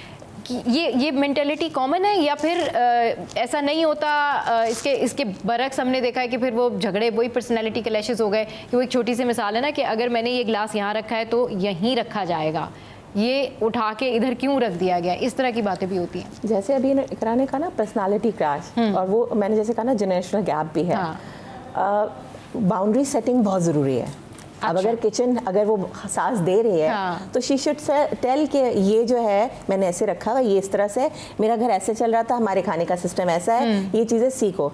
सीखने के भी ऊपर से एक और भी चीज़ ये है कि अपब्रिंगिंग के ऊपर भी बड़ा फ़र्क पड़ता है। क्योंकि आप अगर बेटी को ये सिखा के भेज रहे हैं कि तुमने जाके अपना घर बनाना है और तुमने सेटल होना है, अंडरस्टैंड करना है अपने घर वालों को, क्योंकि लड़की जाती है ना दूसरे घर, लड़का तो आता नहीं है, तो she has to understand that this is going to be a different house, different household. जो जिस घर से वो आई है, जिस तरह से वो रह रही थी, जिस तरह से सो रही थी, उठ रही थी, वो चीज़ वहाँ नहीं होगी, तो उसको समझना होगा इस बात को।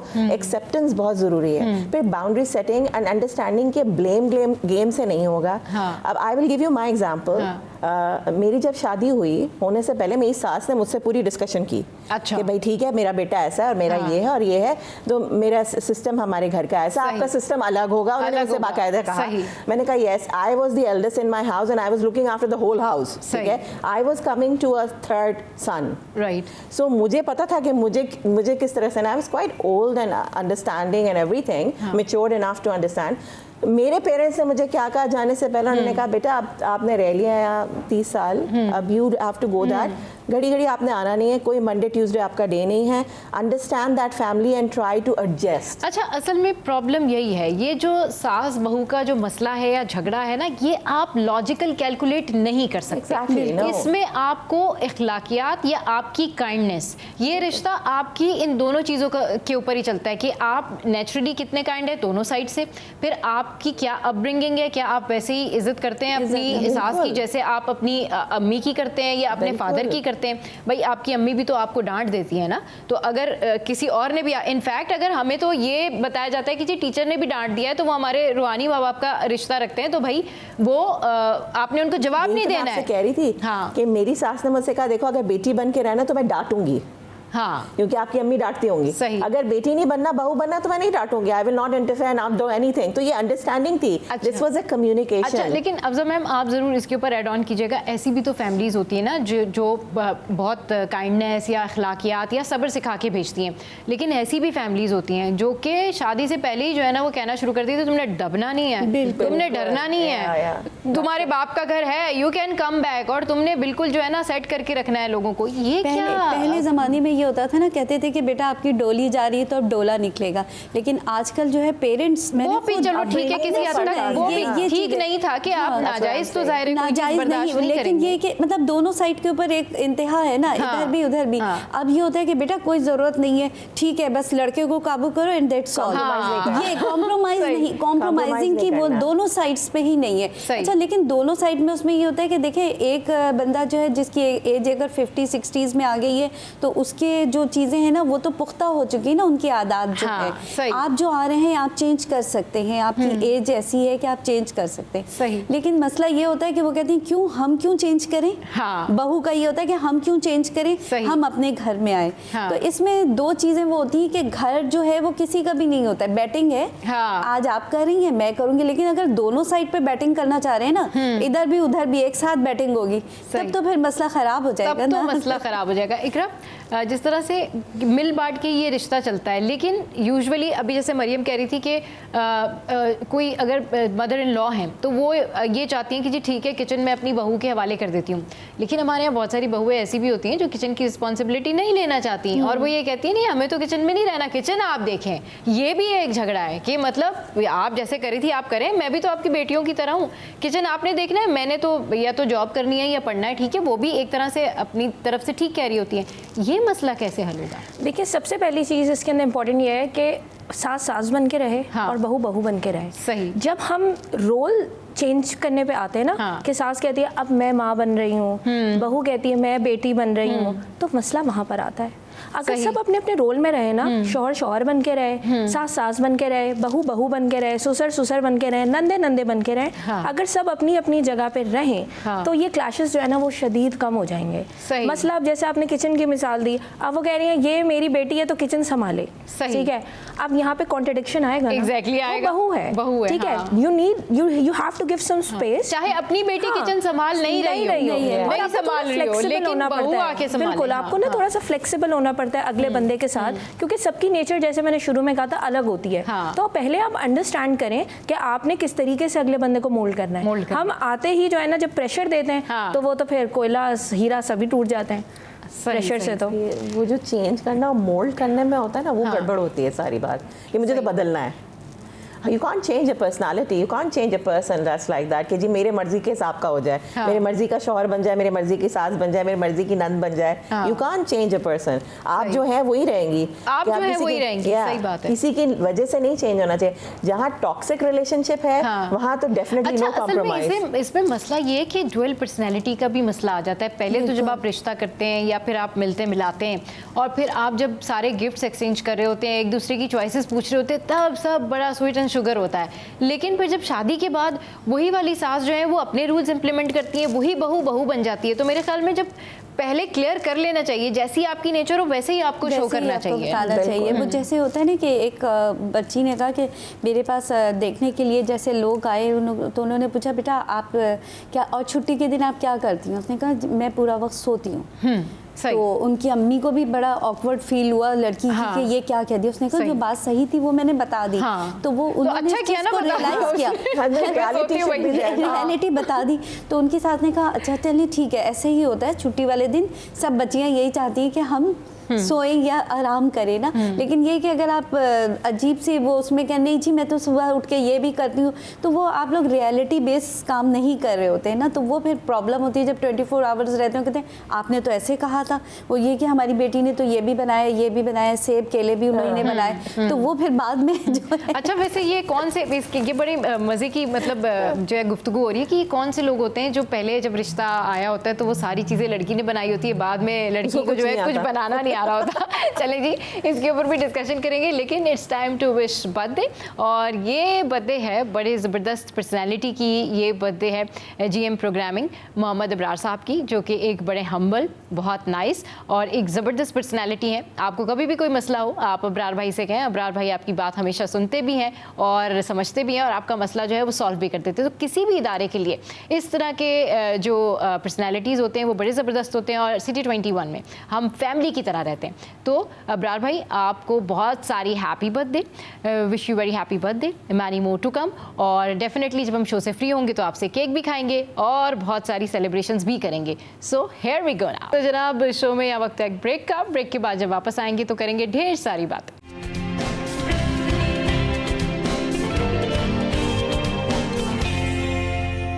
Welcome back. तो जनाब हमारे गेस्ट हमारे साथ मौजूद हैं और बहुत ज़बरदस्त टॉपिक जो है जिसके ऊपर हम डिस्कशन कर रहे हैं, मुझे पता है कि इसका कोई एंड नहीं निकलना क्योंकि ये जो गुफ्तगू है ना ये चलती जानी है। अच्छा मरियम, जिस तरह से अभी ब्रेक पे जाने से पहले मैं कह रही थी कि ये कौन सी वाली लड़कियाँ होती हैं जो कि रिश्ते के टाइम जो है वो टेबल सजा देती हैं खानों से, ये भी हमने बनाया, ये भी हमने बनाया, सब बेटी ने बनाया, सब बेटी ने बनाया, लेकिन उसके बाद जो है वही कहते हैं हमारी बेटी क्यों बनाएगी। You know this is what I से, जब आप रिश्ता करने जा रहे हो ना तो हर चीज़ साफ सुथरी होनी चाहिए, ब्लैक एंड वाइट। अगर पहले से आपने अपने बेटी के लिए झूठ पे ही कहानी शुरू कर दी, मेकअप इमेज बिल्डिंग कर रहे हैं और कह रहे हैं कि जी सब कुछ बनाया नौकर ने होगा या माँ ने बनाया होगा और सब कह रहे हैं, उसके बाद आप अंडरस्टैंड करें कि व्हाट इज़ गोना हैपन। शादी हो गई, फिर वो जब एक सास एक्सपेक्ट करिए कि वही सारे खाने बनाओ या और बनाओ तो कहेगी वो तो मुझे आते ही नहीं, मैंने कभी बनाए नहीं। तो आप झूठ से नहीं शुरू करें।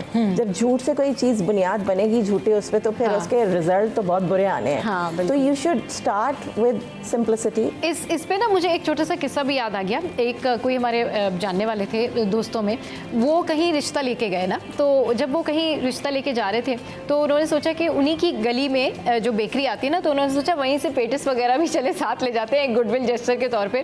तो उन्होंने मिठाई और पेटिस वगैरह भी ले लिए। अब वहीं से जिनके घर वो गेस्ट गए थे, उन गेस्ट ने भी इंतज़ाम किया हुआ था और उसी बेकरी का उन्होंने प्रोडक्ट मंगवाया था। जब उन्होंने टेबल पे चीज़ें रखी तो वो जो चीज़ें लेकर गए थे उन्हें तो पता था कि भाई हम ये पेस्ट्री लाएं, सेम पेस्ट्री थी। तो उन्होंने फिर कहा कि ये तो हमारी बेटी ने बनाया है। तो वो उन्होंने कहा कि अच्छा, घर जाकर उन्होंने कहा जी ये तो हमने बेकरी से भी लिए थे। तो जब भी अगर इस तरह से आपने कहना हो ना कि ये हमारी बेटी ने बनाए या हमने खुद बनाए, हाँ, तो ये भी चेक कर लिया करें बेकरी डिफरेंट होनी चाहिए, बेकरी जो है ना वो चेंज होनी चाहिए। बिल्कुल।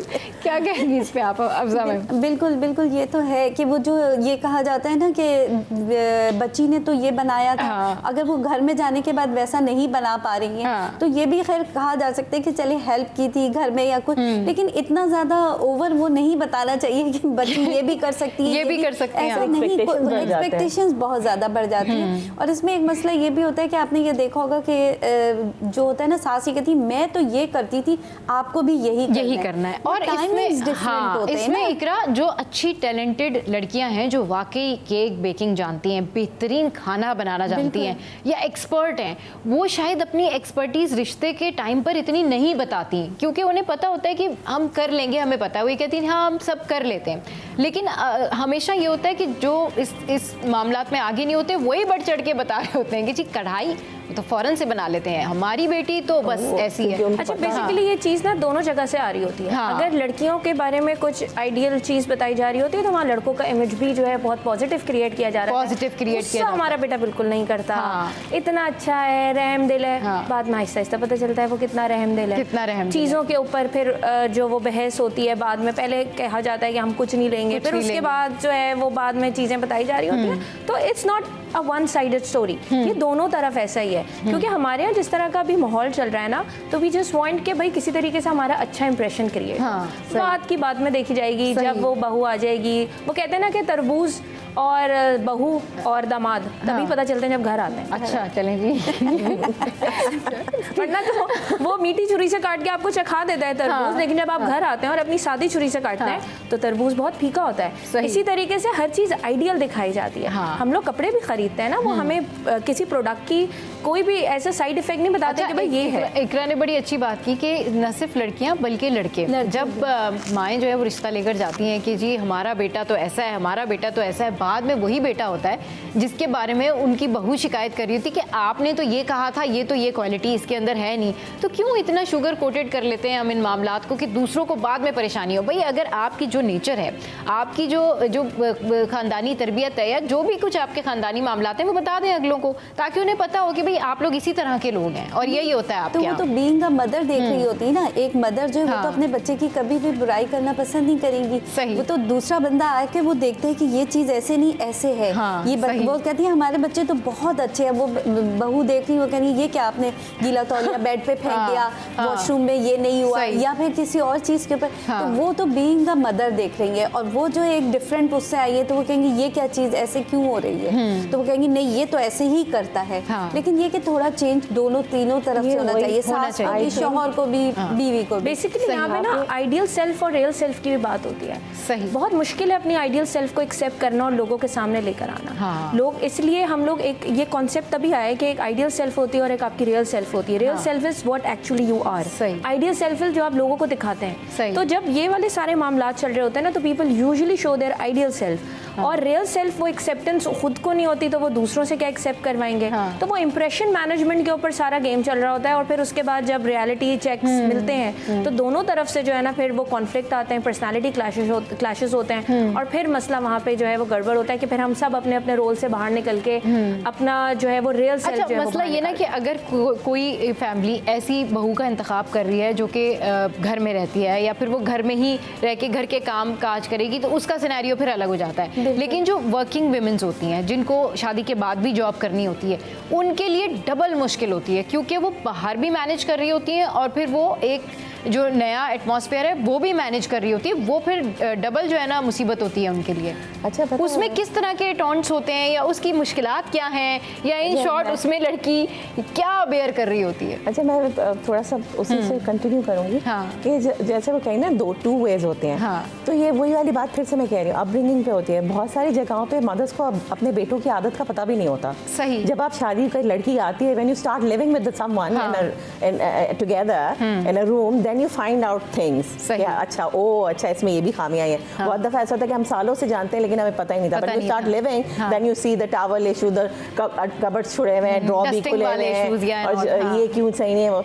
तो ये सारी जो छोटी छोटी चीज़ें, ये तो छोटी आदत है। कुछ जो मेजर चीज़ होती है, दैट इज़ द लाइक जो रेड फ्लैग्स की बात करते हैं। लेकिन वही वाली बात, अगर आप शुरू से अपने बेटे बेटी को ये ट्रेनिंग कर रहे हैं कि यू हैव टू रिस्पेक्ट, अब वो जो भी लड़की आ रही है, जिस भी फैमिली से आ रही है, तो रिस्पेक्ट, वो अपना घर छोड़ के आ रही है और आपको स्पेस भी देना है, रिस्पेक्ट भी देना है। And understanding, trust, communication is very very important, whether it's with the spouse or whether it's the in-law, father-in-law, mother-in-law, और वो जो भी brother और sister-in-laws हैं। तो अंडरस्टैंडिंग, कम्युनिकेशन बहुत ज़रूरी है। अब जो आपने सवाल ये किया कि जो काम करने वाले होते हैं, फिर वही वाली बात है, अगेन बाउंड्री सेट करना कि जी अगर ठीक है, I am going out for work, तो this is the time I can not be in the kitchen and I can't do anything because I have to work, when I come back तो I will do, या फिर एक दिन पहले से plan out करें। तो this is again the boundary setting and understanding and communication. सही। और अनलेस और अनटिल हम बात करें विदाउट बीइंग एजिटी और गुस्सा करें या ब्लेम गेम करें, प्यार मोहब्बत से अप्रिसिएशन, मतलब वही थोड़ी बड़ी छोटी छोटी चीज़ों को अगर आप अपने सास की या बहू की एक्नॉलेज करते हैं। अच्छा, इसमें एक चीज़ ये भी हम ऐड ऑन कर सकते हैं ना कि भाई बहुत सारे कल्चर या बहुत सारी सासें ऐसी होती हैं जो अपनी पसंद से अपनी बहू नहीं लेके आती। अब उनके बेटे की पसंद की है या बेटी की मतलब पसंद की है, तो वो दो फिर मुख्तलिफ लोग होते हैं, लेकिन फिर वो एडजस्टमेंट भी जो है ना बहुत ज़्यादा टफ हो जाती है दोनों के लिए, लड़के के लिए भी और लड़की के लिए भी। तो ये बड़ा टफ हो जाता है लोगों के लिए। इस सिचुएशन में मैक्सिमम या मिनिमम क्या कैलकुलेशन रखनी चाहिए कि दोनों तरफ के मामला ठीक चले? इसमें भी फिर वही मसला आ जाता है कि सास और बहू दोनों का, कि अगर बात दफ़ा ये होता है लड़कियों को होता है कि ठीक है मैं तो अपने शौहर के साथ, मैं तो बाकियों को जानती नहीं हूँ, मैं तो भाई एक पर्टिकुलर बंदे को जानती हूँ। पॉजिटिविटी जो है वो ये होती है, वो कहती है ठीक है कि इनकी मदर के मैं पसंद की नहीं हूँ, तो मैं अपने कोशिश करके अपनी जगह बनाऊँ, यहाँ पे उनके दिल में भी जगह बनाऊँ, घर में भी जगह बनाऊँ। लेकिन बाज़ जगह ये होता है वो जो सास होती है वो कभी भी उसको वो इतनी एक्सेप्टेंस ही नहीं देती, लेकिन फिर वो अलग चली जाती है ना मैम, वो फिर अलग चली जाती है, अलग घर लेके अलग जगह अलग घर पे। नहीं तो वो उसके लिए पॉजिटिव, पॉजिटिव होना चाहिए दोनों साइड के ऊपर कि अगर आप ये कभी भी नहीं सोचें, अगर सास ये सोचे मैंने ये चीज बर्दाश्त की थी, मेरी बहू को भी यही करना है। नहीं, मसला असल में मसला यही है ना हमारे यहाँ कि वो फिर पॉजिटिव हो नहीं पाते। दिमाग में तो ये होता है मेरी पसंद की बहू नहीं है, फिर अगर पसंद की बहू आ जाए तो फिर उसके साथ दीगर इश्यूज होते हैं कि भाई देखो हमने तो तुम्हें पसंद किया, ये किया वो किया। ये क्या मेंटालिटी क्या है, ये क्या साइकिल है कि ये चलती जाती है? बेसिकली इसके अंदर पसंद नापसंद एक वो अलग चीज़ है, इट्स अ डिफरेंट डोमेन कि भाई मेरी पसंद की है अब ऐसी निकल आई। मसला आता ही यहाँ पर है जब रोल सेटिंग सही तरीके से नहीं होती। I am repeating my words, role setting दोबारा से, कि सब एक दूसरे का रोल, वो कहती है मैं अपने शौहर की वालदा भी बन जाऊँ, वालदा कहती है मैं अपने बेटे की बीवी भी बन जाऊँ, और नंदे कहती है मैं भी बहू और सास वाला। तो अच्छा, और इसमें ना सारी जेंट्रीज, चाहे आप देख लें हाई फाई कैटेगरी देख लें, चाहे आप वर्किंग वुमेन्स देख लें, चाहे आप एलीट क्लास देख लें, लोअर मिडिल क्लास देख लें, मिडिल क्लास देख लें, भाई आप ऐश्वर्या राय को देख लें, मिस वर्ल्ड के घर में इतने मसले चल रहे हैं, तो फिर आप सोचें कि कौन बचा हुआ है इस मसले से। इट्स बेसिकली अ कंपटीशन, हम एक दूसरे से आगे बढ़ने की रेस में। कंपटीशन पहले से प्रोफेशनल लाइफ में होता था कि भाई, और वो हेल्दी होता हो तो ज़्यादा अच्छा है, लेकिन अपना घर में है कि अच्छा अगर वो ये काम कर रहे हैं तो मुझे भी ये वाला काम आगे बढ़ के करना है, सही, या वो ऐसा एटीट्यूड दिखा रहे हैं तो मुझे उनसे 2 गुना एटीट्यूड दिखाना है। सब कम्युनिकेट तो जल्दी से कंक्लूजन दे दें कि इसका कंक्लूजन क्या है जल्दी से। इकरा, बेसिकली ये कि भाई एक दूसरे को स्पेस देनी चाहिए कि अगर आपका कोई पुराना ओल्ड लगेज है, आपकी सास ने आपके साथ कुछ किया है या आपके साथ कुछ पुराना हुआ है, तो उसको अगले उसके ऊपर जो है वो डिस्प्लेस ना करें और सब अपनी अपनी जगहों पर रहें तो ज़्यादा बेहतर। ठीक है जी, सब अपनी अपनी जगहों पर रहें तो ज़्यादा बेहतर है। बहुत शुक्रिया, हमारे साथ मरियम, मैम मिर्ज़ा और इकरा मौजूद थे और बहुत ज़बरदस्त टॉपिक था। और जिस तरीके से ना टाइम ख़त्म हो जाता है लेकिन बातें ख़त्म नहीं होती हैं। आई होप कि आज का सेशन आपको बहुत पसंद आया होगा। ज़रूर इसका फीडबैक दीजिएगा। शो में यहाँ वक्त है ब्रेक का। ब्रेक के बाद जब वापस आएंगे तो फिर एक और अहम इशू हम डिस्कस करेंगे और ये है हेड एंड नेक का। डेफिनेटली जिसमें आपकी कमर दर्द या जो गर्दन में दर्द होता है वो किस वजह से होता है और किस तरह से ये सॉल्व हो सकता है, इस पर बात करेंगे। कहीं नहीं जाना आपने, हमारे साथ रहना है। Stay with us, keep watching city at 10।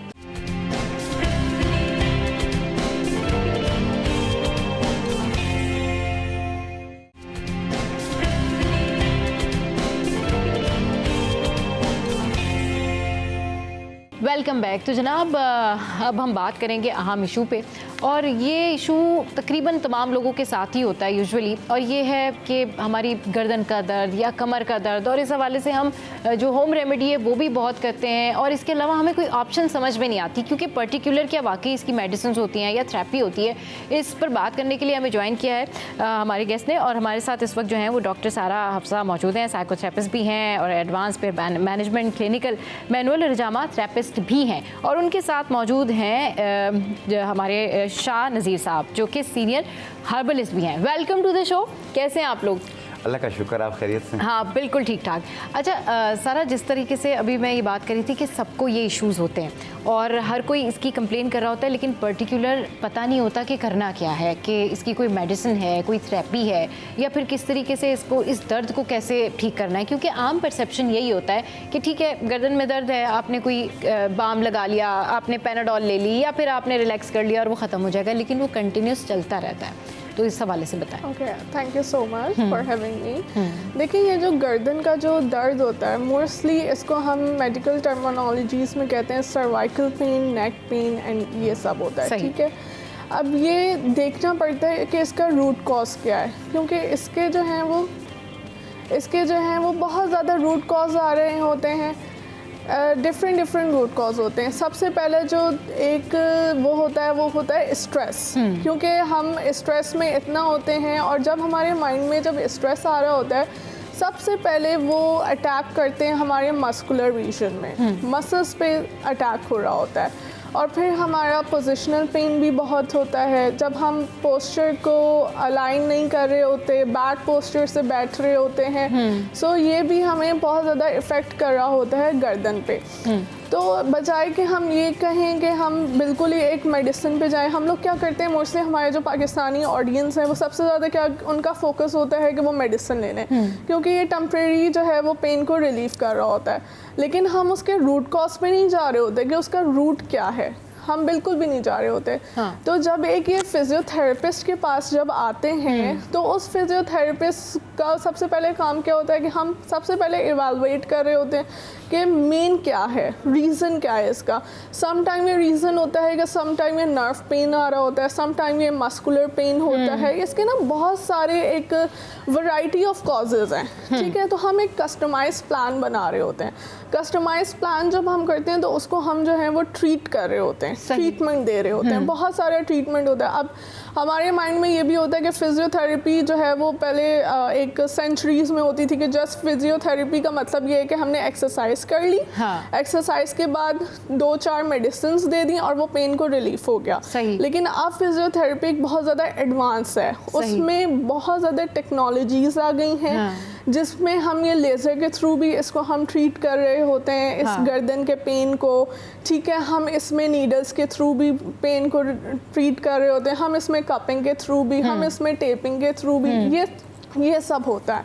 और फिर ये होता है कि अब बहुत सारे लोग होते हैं कि गर्दन में पेन है, ठीक है, गर्दन में दर्द है, उसका यूट्यूब या गूगल से हमने सर्च किया कि नेक पेन की एक्सरसाइजेस क्या हैं या उसको क्या है, उसको हम किस तरह से ट्रीट करेंगे। वो 2-4 एक्सरसाइजेस कर दी, लेकिन वो जो 2-4 एक्सरसाइजेस हैं जो हम यूट्यूब से देख रहे हैं, जो हम गूगल से देख रहे हैं, वो हर पेशेंट के लिए नहीं है। सही, ठीक है, ये बहुत अच्छी बात आपने की कि हर पेशेंट के लिए नहीं है। शाहनज़ीर साहब, आप भी हमारे साथ मौजूद हैं। जिस तरह से हम ये गर्दन के दर्द या कमर के दर्द की बात कर रहे हैं, तो ये अब कोई ये नहीं रहा कि किसी की एज बहुत ज़्यादा है तो उसको ये पेन हो रहा है। आजकल यंगस्टर सबसे ज़्यादा इसकी कंप्लेन कर रहे होते हैं कि हमें जो है वो गर्दन में पेन हो रही है, हमें बैक पेन हो रही है। ये क्या इशू है और ये किस तरह से सॉल्व करें? देखिए, एक तो नींद का पूरा ना होना, हाँ। दूसरा ये है कि मोबाइल के साथ खेलना। सही।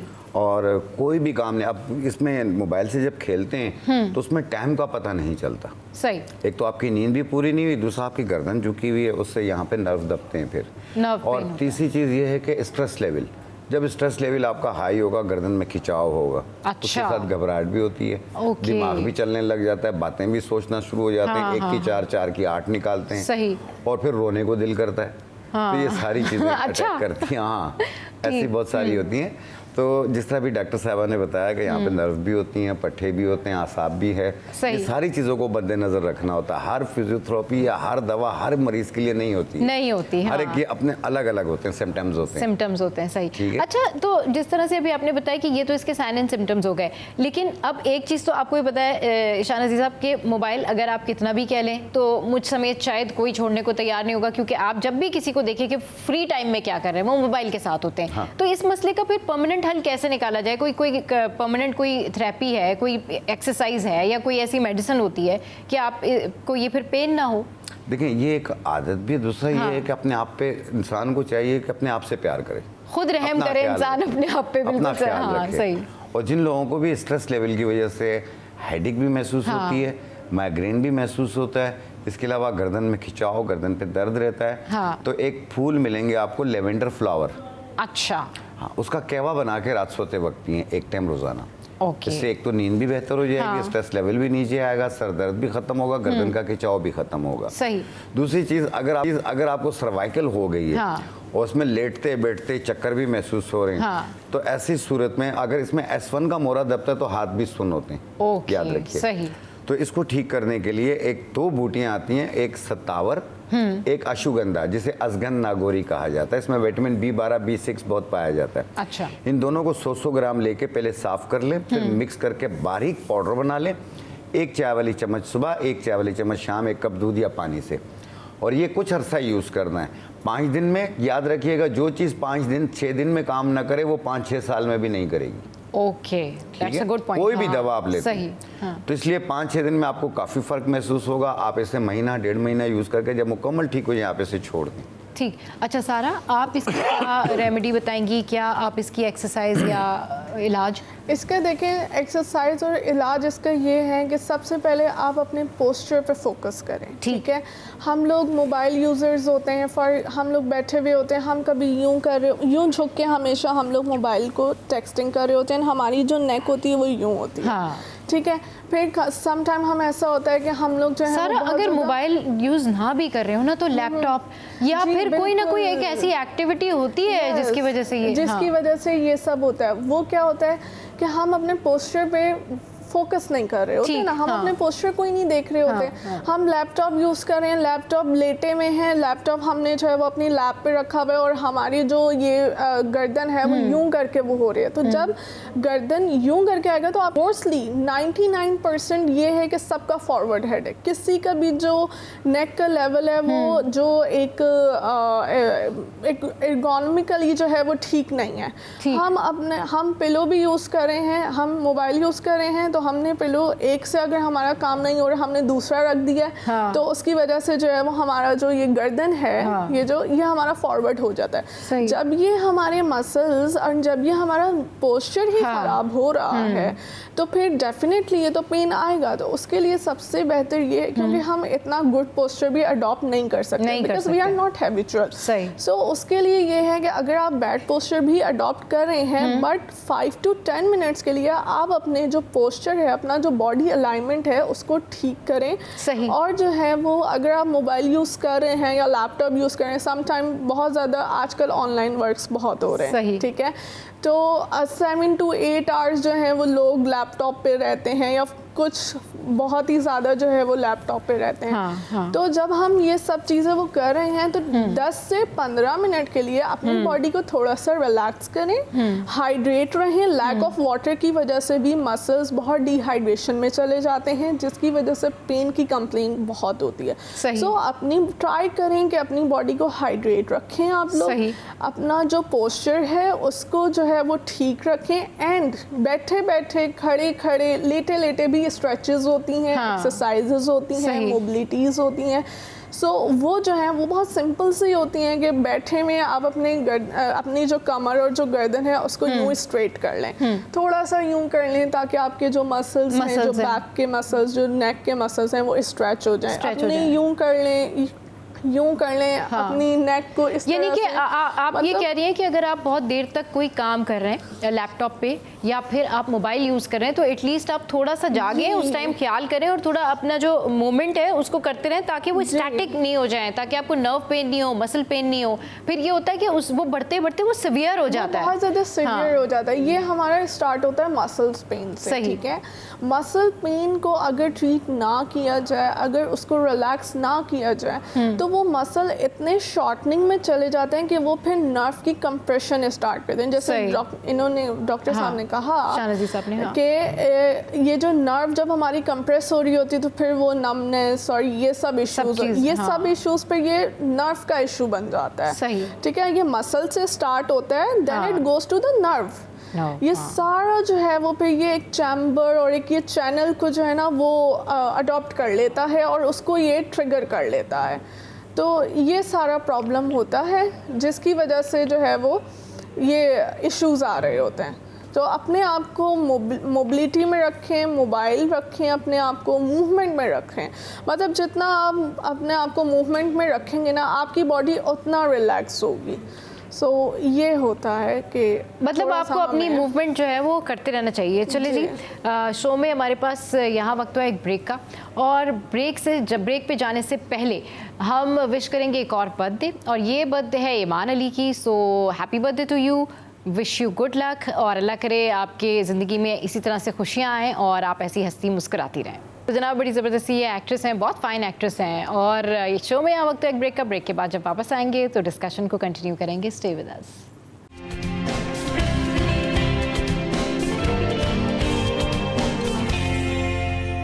Welcome back. तो हमारे गेस्ट हमारे साथ मौजूद हैं और बड़ा ही ये एक अहम टॉपिक है जिसके ऊपर हम डिस्कशन कर रहे हैं। शाहनज़ीर साहब भी हमारे साथ मौजूद हैं।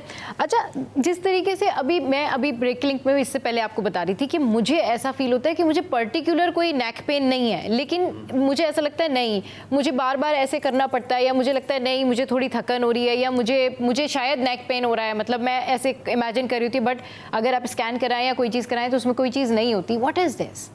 देखिए, जनरल वीकनेस भी हो सकती है, और दूसरा नाक बंद हो, गले में रेशा आता हो, या आपको साइनसाइटिस एलर्जी रहती हो, इसकी वजह से भी महसूस होता है ये।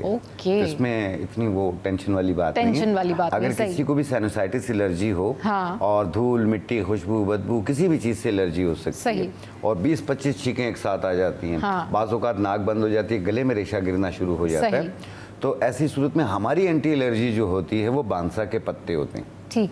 बांसा के पत्ते 1 चम्मच सवा कप पानी में डाल के उबाल लें, कहवा बन जाएगा। ठीक। 1 कप सुबह, 1 कप शाम, सिर्फ 3 दिन पी लें, बिल्कुल ठीक हो जाएंगे। हर किस्म का नज़ला, जुकाम, खांसी इनमें बहुत बेहतरीन काम करती है ये। सही।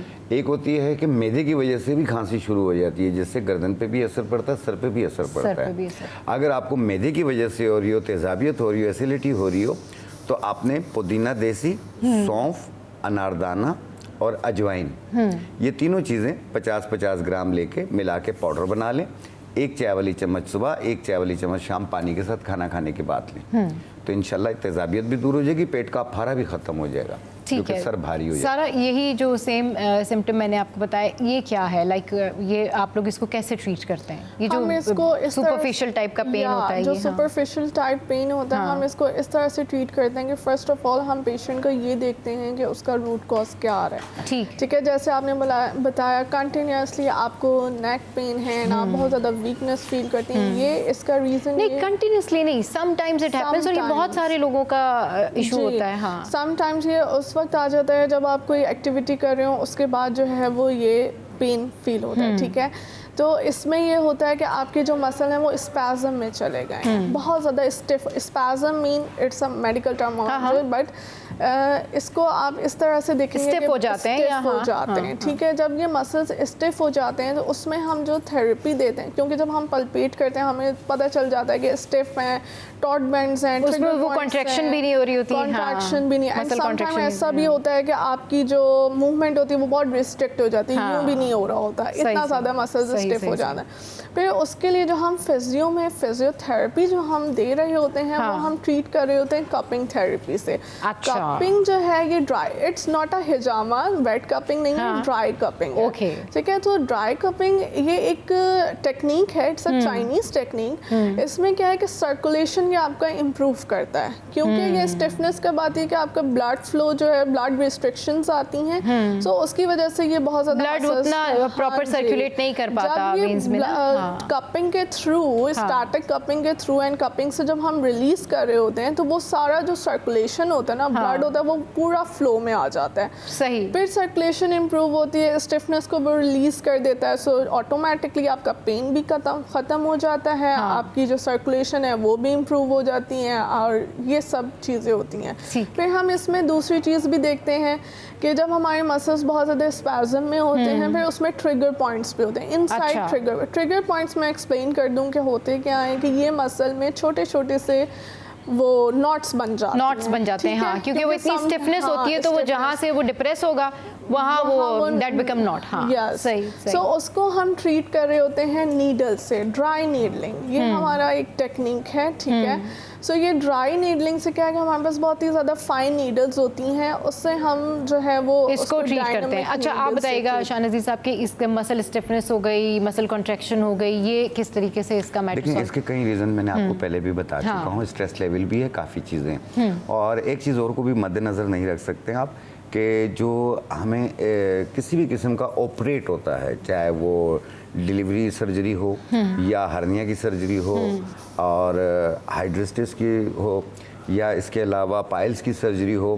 तो कमर पे एक टीका लगता है एपिड्यूरल का, ठीक है। उसका दर्द नहीं जा रहा होता, और कभी कभी वो नस के करीब लग जाता है, जिसकी वजह से उसका गर्दन पे भी असर आता है। सही। तो उसकी वजह से भी होता है ये। अगर किसी को इस टाइप की हो रही हो, ये पेन नहीं जा रहा हो, तो आपने लेना है तुख्मे उटंगन, एक बीज आते हैं तुख्मे उटंगन। अच्छा। तुख्मे उटंगन, अजगन नागोरी, ये दोनों चीज़ें 50-50 ग्राम, सुरंजान शीरी 20 ग्राम मिला के पाउडर बनाएं, 1 चम्मच सुबह 1 चम्मच शाम इस्तेमाल करें, इंशाल्लाह ठीक हो जाएंगे। सही। अच्छा, इसके अलावा शाहनज़ीर साहब बहुत सारे लोग इस तरह की कंप्लेन भी लेकर आते हैं कि ये तो हमने मसल कॉन्ट्रैक्शन, मूवमेंट और इससे रिलेटेड बात की, बहुत सारे लोगों की कंप्लेन ये भी होती है कि भाई शाम के टाइम पर we used to start back pain, और बहुत ज़्यादा देर तक हमसे बैठा नहीं जाता, या हम ज़्यादा देर तक बैठते हैं तो बैक पेन हो जाती है, यानी सर्टेन पोजिशंस के टाइम पर ही, बाकी दे फील नॉर्मल। ये इसका क्या सोल्यूशन है?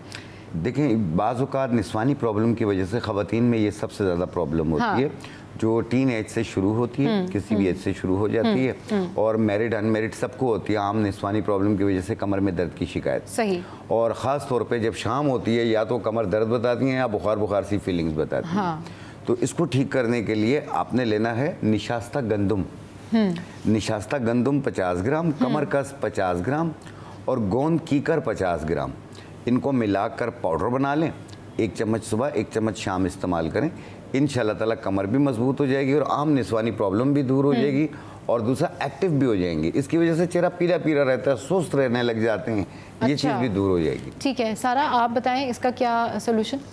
इसका सोल्यूशन सिंपल ये है कि जब बहुत ज़्यादा दर्द होना शुरू हो जाता है ना, तो कुछ भी मत करें आप, जो है वो अगर मतलब बैठा नहीं जा रहा, ठीक है, तो आप सिर्फ और सिर्फ जो है वो लाई डाउन कर लें बेड पे, कमर के नीचे एक तकिया रखें, ठीक है, कमर के नीचे, जो हम गर्दन के नीचे रखते हैं, गर्दन के नीचे नहीं रखना, कमर के नीचे एक तकिया रखें, और उसके ऊपर जो है वो 15 मिनट के लिए, 5 मिनट के लिए सिंपल सा जो है वो आपने लेट जाना है, ठीक है।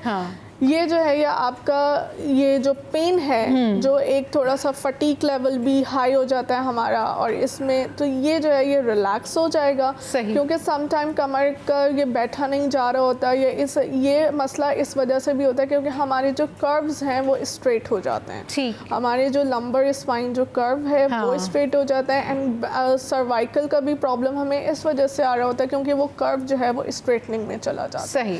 सो ये पिलो की सजेशन हम इस वजह से देते हैं कि अगर ये स्ट्रेटनिंग है तो वो खुद ऑटोमेटिकली जो है वो कर्व रीजनरेट सेट होना शुरू हो जाएगा। हाँ, सही सही सही। सो ये जो है ये एक बहुत ही ज़्यादा एक इंस्टेंट सोल्यूशन है। अगर किसी को ये वो कर लें तो इससे ये है कि आपका सब कुछ जो है वो नॉर्मल हो जाता है। चलिए जी, बहुत शुक्रिया सारा और शाहनज़ीर साहब आज हमारे शो के ऊपर आए और बड़ी मुफीद बातें की कि कमर का दर्द या फिर गर्दन का दर्द जो है उसका क्या हल है। और ये हमारी आम ज़िंदगी में हम हमेशा देखते हैं कि हर किसी के साथ ये प्रॉब्लम होती है कि जी मुझे कमर दर्द है या गर्दन का दर्द है, तो ज़रूर आपने ये तमाम थेरेपीज़ या ज़रूर जो ये मुफीद बातें हैं उनको अप्लाई करना है और फिर ज़रूर बताना है कि आप वाकई बेहतर फील कर रहे हैं या नहीं कर रहे। शो का टाइम एंड अप हो गया। आज के शो से फ़िलहाल इतना ही। अपना बहुत ख्याल रखिएगा। कल फिर आएंगे नई टॉप स्टोरीज़ के साथ। Keep watching city at 10।